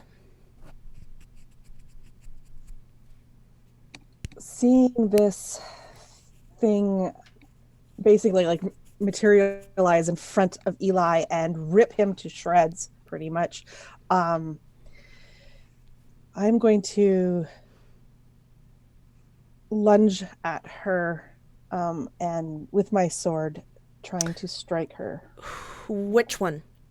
The one that attacked Eli. So I'm assuming the one that came down the stairs, or? Yes. Well, so it'd be very hard to get to her. I'm just trying to think, because she's on the steps where Eli is, and then you also have Jean at the bottom and Bella that are all kind of scrabbling at the bottom. So I think you would Corla was on the stairs behind me. Oh, was she? Okay, yep, sorry. Yep, Yeah, that's Corla my, had followed me up the stairs. that's my mistake. Then, yes, absolutely. Okay. Okay, that is a 21 to 21 to hit. That is a hit. Okay, and this is with all of my power behind it. So, looking for that vital spot. So that is 9 points of piercing with 5. So it's 14 points of piercing damage. Okay, cool. All right, and did you want to move, or are you staying there? Yeah, if there's, well, I guess I can't really push past her to get above her on the stairs. I'm definitely standing there with Eli, and I'm going to try to, like, you're hurt really bad, aren't you, Eli? I'm like, my entire side is probably turning crimson with blood. I think she would just basically try to put herself in such a way that Eli is not easily strikeable again. That she's going to protect him with her own body. Okay. So switch places almost. All right. Eli. I am immediately going to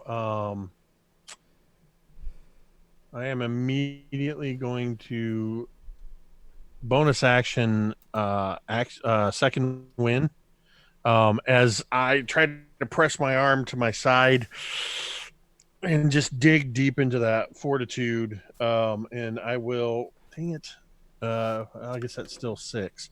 I'm going to regain 6 hit points, and just as Corla's kind of interceding, and almost as a reaction, not using the reaction mechanically, but as a reaction to being struck, I'm just going to pistol whip this hag. So I'm just going to swing around with the barrel of Righteous Indignation and try to slam her with it. So that would be a melee attack, which is a 19 on the die. Yeah, so that's like a... Yep, that's a hit. 22. Mm-hmm. And then improvised weapons do 1d4 plus strength. Yes, Connor is nodding, so I will... Yeah, I just looked it up. Okay. So that's 4 points of bludgeoning damage as I pistol whip the hag. And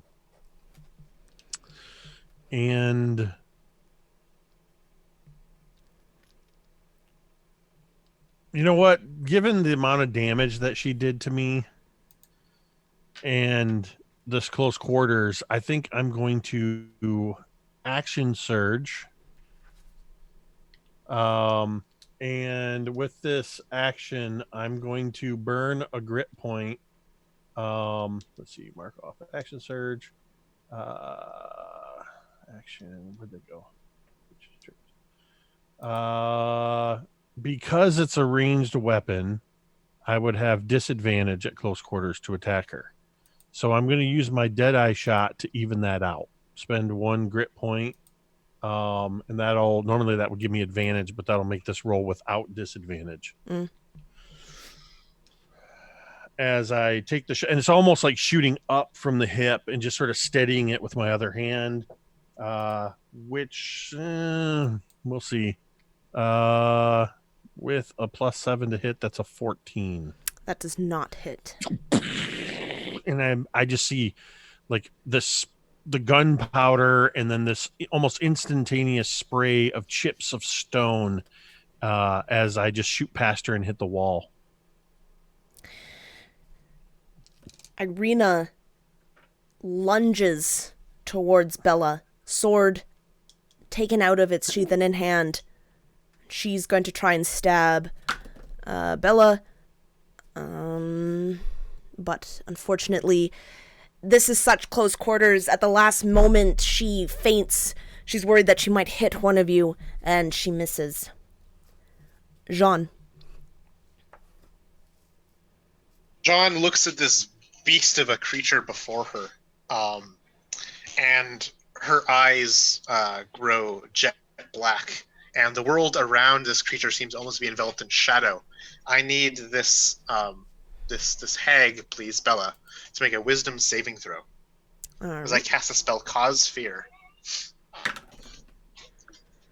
That is an 11.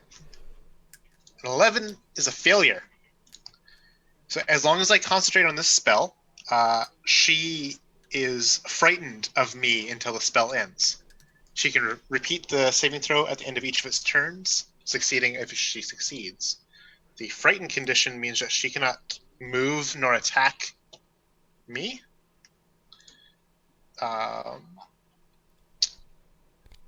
She has disadvantage on all ability checks and attack rolls while I am within its line of sight, and she cannot move willingly closer towards me. Those are the two statuses of being frightened. All right. Cool. That's That awesome. is my turn. Yeah, I can just imagine that your eyes turn black and you just look at her, and it is almost as if like the fires of hell itself is staring down at her. There's some weird exchange that happens of like where she thinks that she is, the top predator, the top lion, and Jean kind of awakes this fear in her of like, no, I am the predator here. Something even bigger than her. Bella lets out this horrific shriek of fear as words cannot even describe what she is feeling. Fell. Oh, so Fell hears Eli's cry, hears the horrible shriek that Bella just let out. And although she is still invisible, she's going to peek out from behind this barrel. Or no, actually, she was upstairs with the others, already invisible, or starting to go upstairs. Can she see? Does the hag on the stairs look more injured than Bella? Can she see from this angle which one seems to be more damaged? They both look about the same. All right.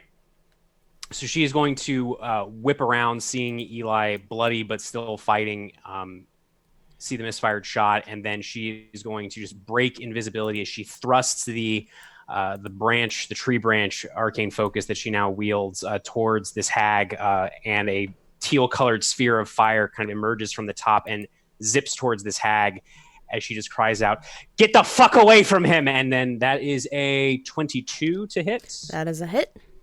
And 6 points of fire damage to the hag on the stairs. Cool. And that is it. All right. Bella turns from you, Jean. She's going to try and get past you. Well, no, she is actually going to turn. She's going to turn, because since you were kind of guarding the stairs, she can't get at anyone else. The only other person around is Irina, and she turns towards Irina, but she stops. And she is going to try and run out the door, which takes an opportunity attack from both you, Jean, and Irina. And I will definitely take up on this offer. Okay, Irina hits. That is a 17 to hit. That hits. For 6 points of magical piercing. Okay. Okay. How many, sorry? 6. Okay. Oops.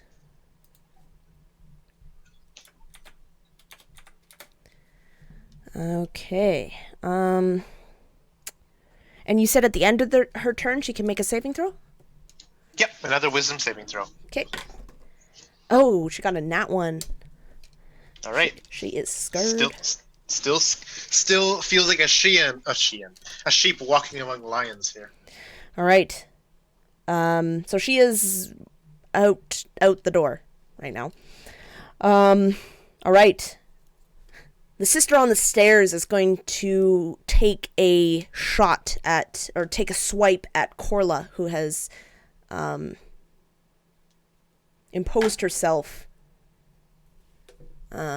between her and Eli. That is going to be a 14 to hit. That will miss. As she lashes out, she feels the pain from Fell behind her. Now she's kind of has these fronts on all sides. We're back up to Corla. In response to this creature, I refuse to call her a woman at this point, lunging at her, trying to strike at her, she is going to try to impale her on the short sword again. All right. Oh, that's a 15 to hit. That is not hit. As you were wedged in this, it's so tight and cramped in this stairwell that you guys are fighting on. Bodies are just over each other, and it's hard to find purchase anywhere. Eli.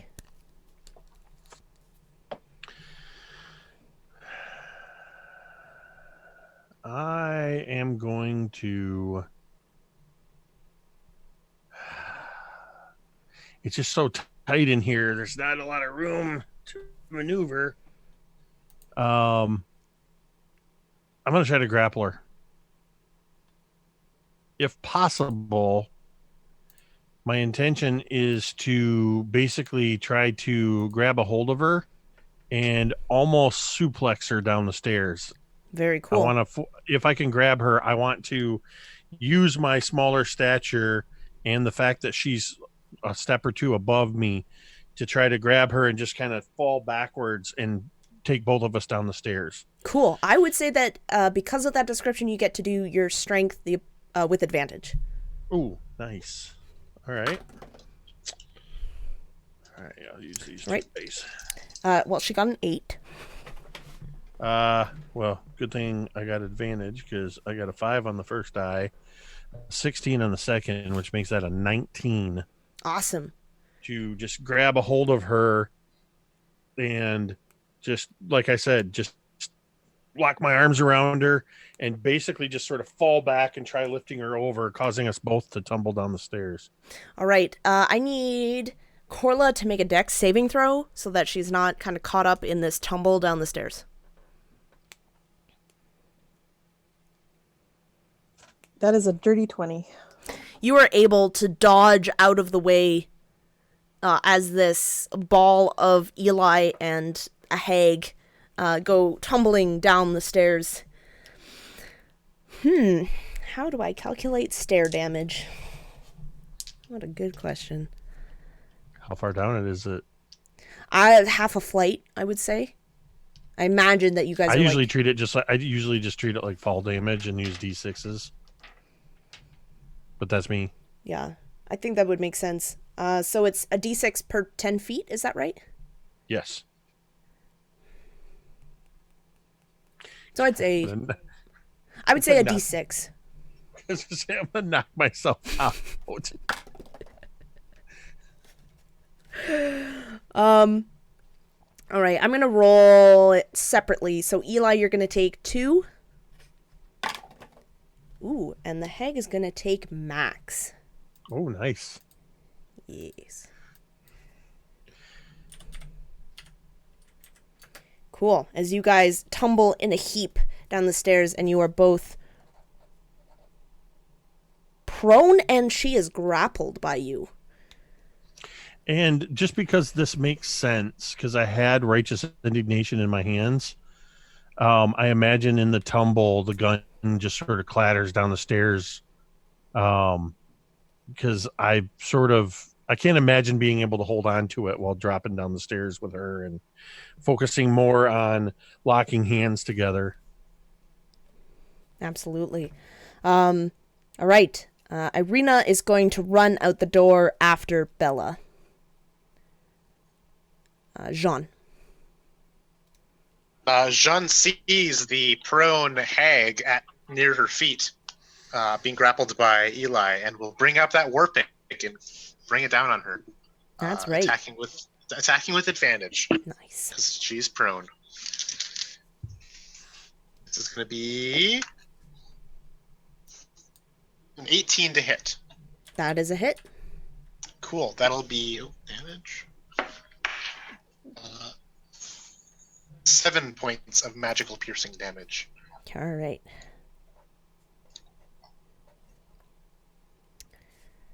All right, Fel. You see a heap. I see a heap. So Fel looks down at this absolute chaos. She sees Arena leave. She sees the hag being suplexed. And then she looks to you, actually, Corla, and says, "Help, Eli. I'm going to get the children from the top floor." And then she is going to dash her full 60 feet up to see if she can get to the third floor to try to get the kids out of the cages, or at least start that process. Absolutely. You are able to use your full movement and make it all the way up to the top floor. And where you see 2 children, one in the cage and one crumpled to the floor.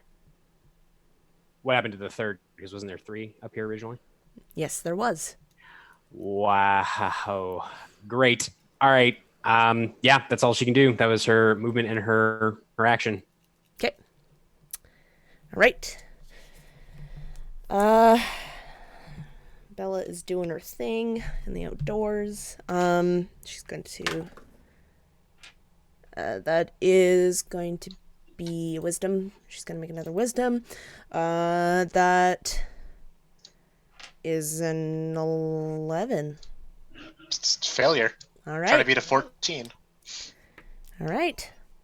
So the sister in the heap is going to try and get out of Eli's grasp. So that is going to be an opposed strength. 14. All right. She got a 23. Good God. She's a strong old lady. And she is going to... so does breaking grapple count as an action? Yes. Okay. And then she's going to use half her movement to stand up. And that is going to be her turn. Corla. So question, are we 2 rounds to Granny or 1 round to Granny at this point? 1 round Okay. to Granny. Sorry, Phil. Corla doesn't listen too well. She actually, as a bonus action, is going to dash up the stairs after you. Okay. My movement is 35, so 70 feet, so she can get there. Oh, I'm yeah, assuming. absolutely. And then as an action, like she's going to, almost like Baby C pushed Fel towards the fallen one. You take care of that one. I will Get the one in the cage. I will get this one. And if the cage is locked, she's going to start picking at the lock. The cage is not locked. I need both of you to make perception checks for me as you are in this room beautiful. for any longer than a second. I just can't roll. That is... I'm going to default to my passive, which is 10. Oh dear. That's a 14. Corla, you feel a heat coming from the floor. And you see that there is some sort of hatch. It's a stone...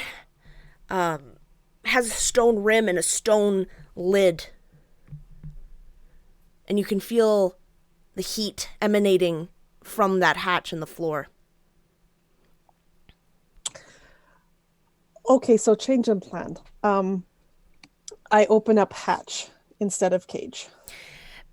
It is a fiery inferno that meets your face. It is so bright and so hot in there that you can't even look at it.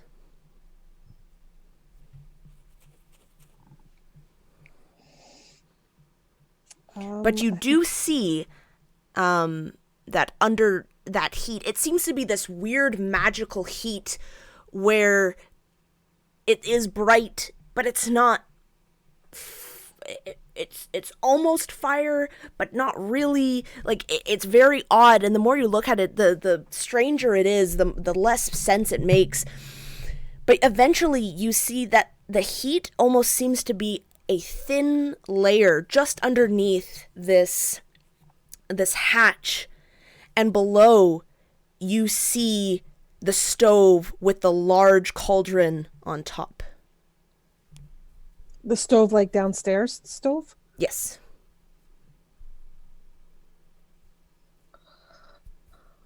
Oh dear. Okay, so no children here. Okay. Focus on the cage, not whatever the fuck that is. Yeah, I mean, grab the kids and run is our plan. I don't know how much I can do at this point because I've dashed upstairs, bonus action, and I've opened up the hatch. So Yep. That would be your turn. All right, Eli. The hag is standing above you.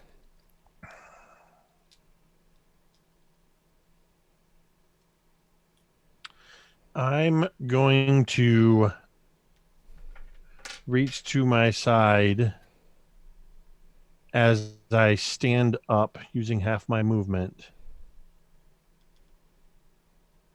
Unhook my warhammer and swing it up in the same motion. I'm gonna try to uppercut this bitch. Awesome. Do it. Let's see, 12 on the die, and that is a 17 to hit. That is a hit. Ooh, hello. And that's gonna be 5 points of bludgeoning damage. 7? Okay. Cool. All right. And that's all I got. I don't have any other actions. Okay. Arena does her thing, and then Jean. Wait a second. Yes. Anybody can bonus action attack with an offhand weapon, right?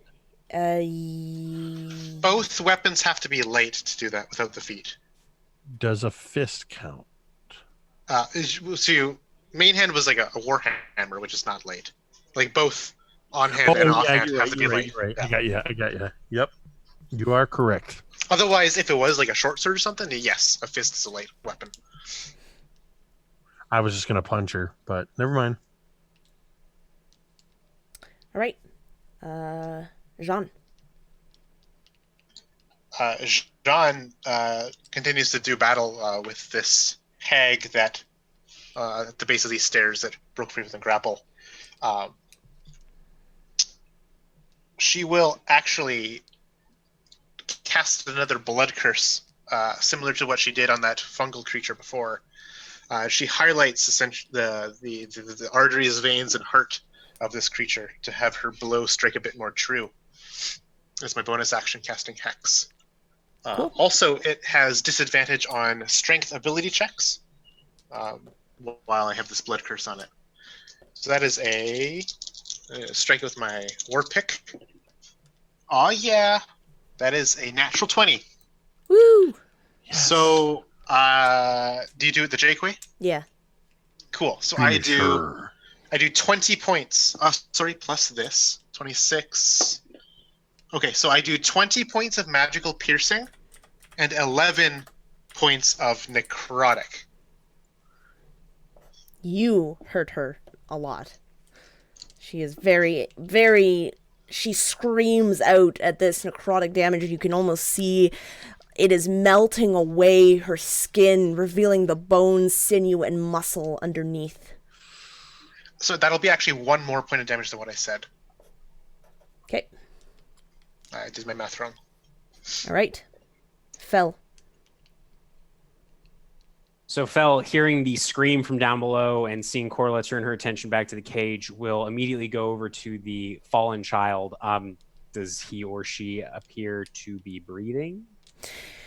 When you bend down, yes, you can see that the child is unconscious, but is breathing. Okay, great. So without saying anything to Corla, Fel is just going to pick up the child, and then she is going to dash, if she can still, back down the stairs, heading for the door as quickly as possible. Absolutely. I'm not sure how far she can get while carrying a kid, but This kid is uncomfortably light. oh, It doesn't even feel like you are carrying anything. okay. So with 60 feet, how far down can she get? You can get all the way down. Okay. So yeah, she would kind of stop on that ground floor and just call up to Corla. Come on, Carla, we need to go. And then that will be her turn. All right. Bella is doing her thing. She's gonna make her. Whoa, hello. She's gonna make her wisdom. She's not very wise. She's still hella scared. And then the sister is going to slash at Eli. That is going to be 19 to hit. That will absolutely hit. And that is going to do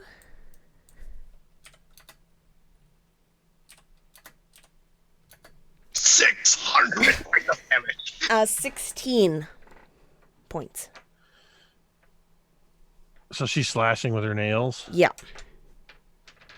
As I imagine, as she slashes across in the wake of mine and John's attacks, there's this almost slow motion as her nails rake across me, and there's these little arcs of blood as she rakes across my chest, and I go falling backwards.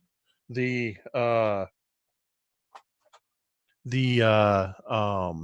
warhammer dropping from my hand, clattering on the stone floor, and my unconscious body falling next to it. All right.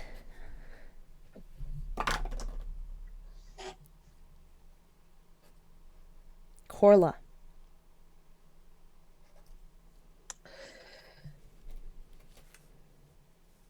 Corla is going to grab the other child and follow Fel.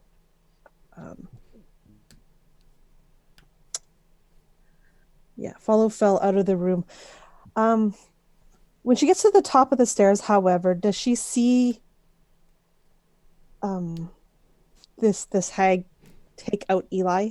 Definitely. If not see the action, she would definitely see the hag standing over unconscious Eli. What I'd like to do then is take the dagger from my my boot sheath and throw it hopefully into the back of the hag that's now standing over Eli's All right. dead body. Now I'm above her. Does that give me advantage if I'm throwing? No.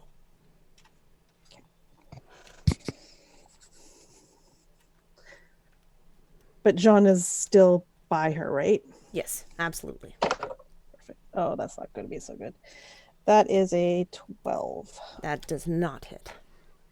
So maybe the aim is off, or the hits with the butt, the pommel of the dagger hits her, but just kind of clatters to the floor instead. All right. Eli, make me a death saving throw. All right.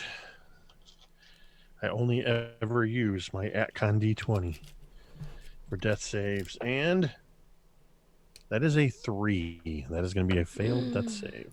Dun, dun, dun. Eli, you can almost, I think the wound's so bad you can actually see the blood just sort of doing that, just like pooling under his body.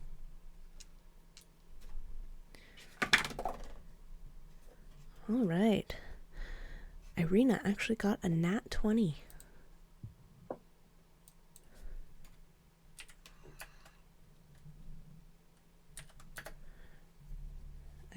Okay.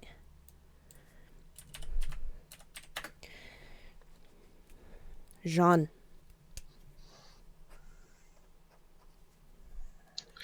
John sees Eli fall, bleeding out from a nasty, terrible slash wound from this creature. She goes a step and reaches down to you, Eli. And although, because you're unconscious, you cannot feel this or in any way, shape, or form. the blood in your body begins to move in a strange way as she touches you. Arteries constrict, veins retract, your capillaries kind of shift around, stopping the blood flow, holding it in your body through just sheer blood magic, it seems. You are stabilized as I cast Spare the Dying on you. And I look up to the hag, and I try to like hold my body and my armored body in between Eli's unconscious form and her. You'll have to go through me first. She'll say something to that effect. As she braces for the onslaught she's about to receive. You hear someone walk through the door. That won't be necessary.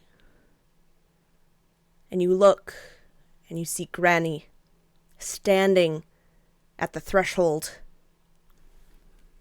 She snaps her fingers, and Jean, I need you to make a wisdom saving throw. Oh boy. She got Thanos you? Oh, at least I'm proficient in those. Come on, D20. 16 on the die for 19 total.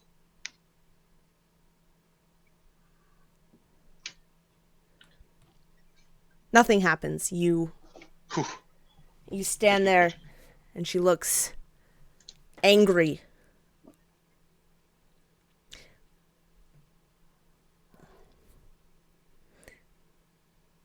And she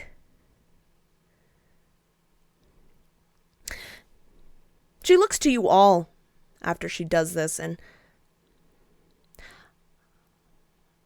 I will allow you to leave unharmed. You can take the children. You can take your dying friend over here. But you must leave right now and never return. Insight check? Sure. See if she's being legit with us. That's a natural 1, so I'm gonna assume so. She is being super honest right now. It's the most honest. So Fel will look up to Corla and then look down to Jean, and she'll just nod. She's not going to say anything, and she's going to very slowly sort of walk down the stairs past Hag A, and then up to where Eli is. She's going to kind of stoop down, her hand shaking a little bit, kind of grab at his arm, and she's going to start to, like, holding the child kind of in one arm and sort of dragging Eli with the other. She's going to start to move past Granny with a ready to action in case something does happen. You are allowed to pass by her, and she just looks at you almost warily. Jean assists with the carrying of the heavy dwarf, who's weighed down, of course, by his rucksack. That's actually a wooden chest, not his sheer volume. As you go to help, Jean Fel would just quietly say, "Get righteous indignation. Get his fucking gun or the hammer. Get his shit. He dropped them." And John will kind of scrabble for them. Thank God. Corla, do you leave? Yeah, watching the Jean and Felitha pass through, and they're unhurt at this point, dragging Eli, she will cautiously come down the stairs with this child in her arms, and as she passes Hag A, she will stoop and grab her dagger that she had thrown before and would carry on out the door if she's allowed. Of course, as you leave, if you look to the pot, the cauldron boiling on the stove, you see bones float to the surface and slowly dissolve down into this, what you are now noticing as this grotesque black ichor. Granny follows you out, and she looks to Bella, who is fighting with Irina. That's enough, Bella. Come back to the house. And Bella would just stop and just obey, coming back to the house, leaving Irina somewhat confused. And Granny and Bella go into the house, the windmill, and close the door.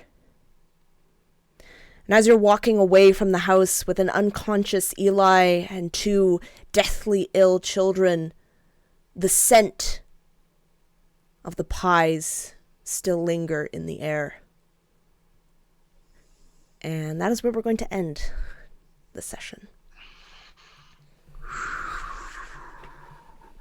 Yeah, I think Corla would turn at that smell and retch everything up. Oh yeah, and Fel would probably seeing that just once she has Eli and the child situated in the cart, just lean over and just vomit all over the ground. Yeah. Yeah. I almost typed in the chat, don't forget my weapons, and I thought, no, I'm going to wait and see if they're going to remember them. So bless you. I got you, fam. I wasn't so concerned about the hammer. It's all about that gun, man. You're a gunslinger. What's a gunslinger without his gun? I was just having flashbacks to Dice leaving his staff all the way back in first campaign of Provokers. That was tense. That was tense. I love that the first 2 rounds of combat were not combat at all. It was just tension. Yep. It was just that. It almost like made me think of like a Western or something. Just all of a sudden everybody's like, who's going to draw first? Everybody's pushing away from the chairs. And nobody was taking any actions. That was awesome. Yeah, they weren't stalling at all. Waiting right? for but no, and I was I was so worried that hag was going to take a shot at me while I was on the ground after I failed that first death save, because that would be it.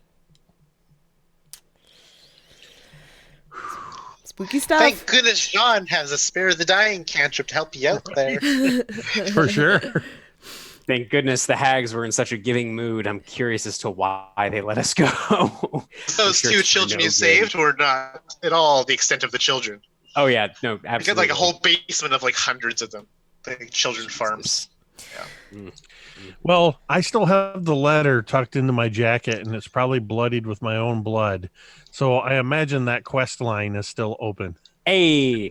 Yeah, let's go save the orphanage, huh? Yeah. We'll come back at level 10. It'll be fine. Let's go grind up a few levels and then we'll head back. Oh wait, yeah, that's right. I got to go back to the windmill. This side quest is too high level for us. We'll come back and deal with it later. Totally coming back. It's like and burning this place down. It's like if in the early levels of Skyrim, if you ever go into the caves with the what are they called? The Forsworn? Yeah. I think. And they're way too powerful for you. And you wait until you're leveled up, then you go in and start killing them. Yep. Yeah. All right. Granny hasn't seen The Last of Us. Correct. Dun dun dun. Yay, thanks for the level up. I just want the next one to be called like A Night at Granny's #2 Electric Boogaloo. Oh God, no. A Night at Granny's 2, Granny's Revengeance. Yeah. Granny's Revengeance. All right. Well, thank you everyone. Granny 2, Granny Harder. Oh no. All right. Well, thank you everyone for watching, and thank you to my amazing players. We will be back with more Strahd and more Anatoly next time on the 15th. So, catch you all then, and everyone have a good night.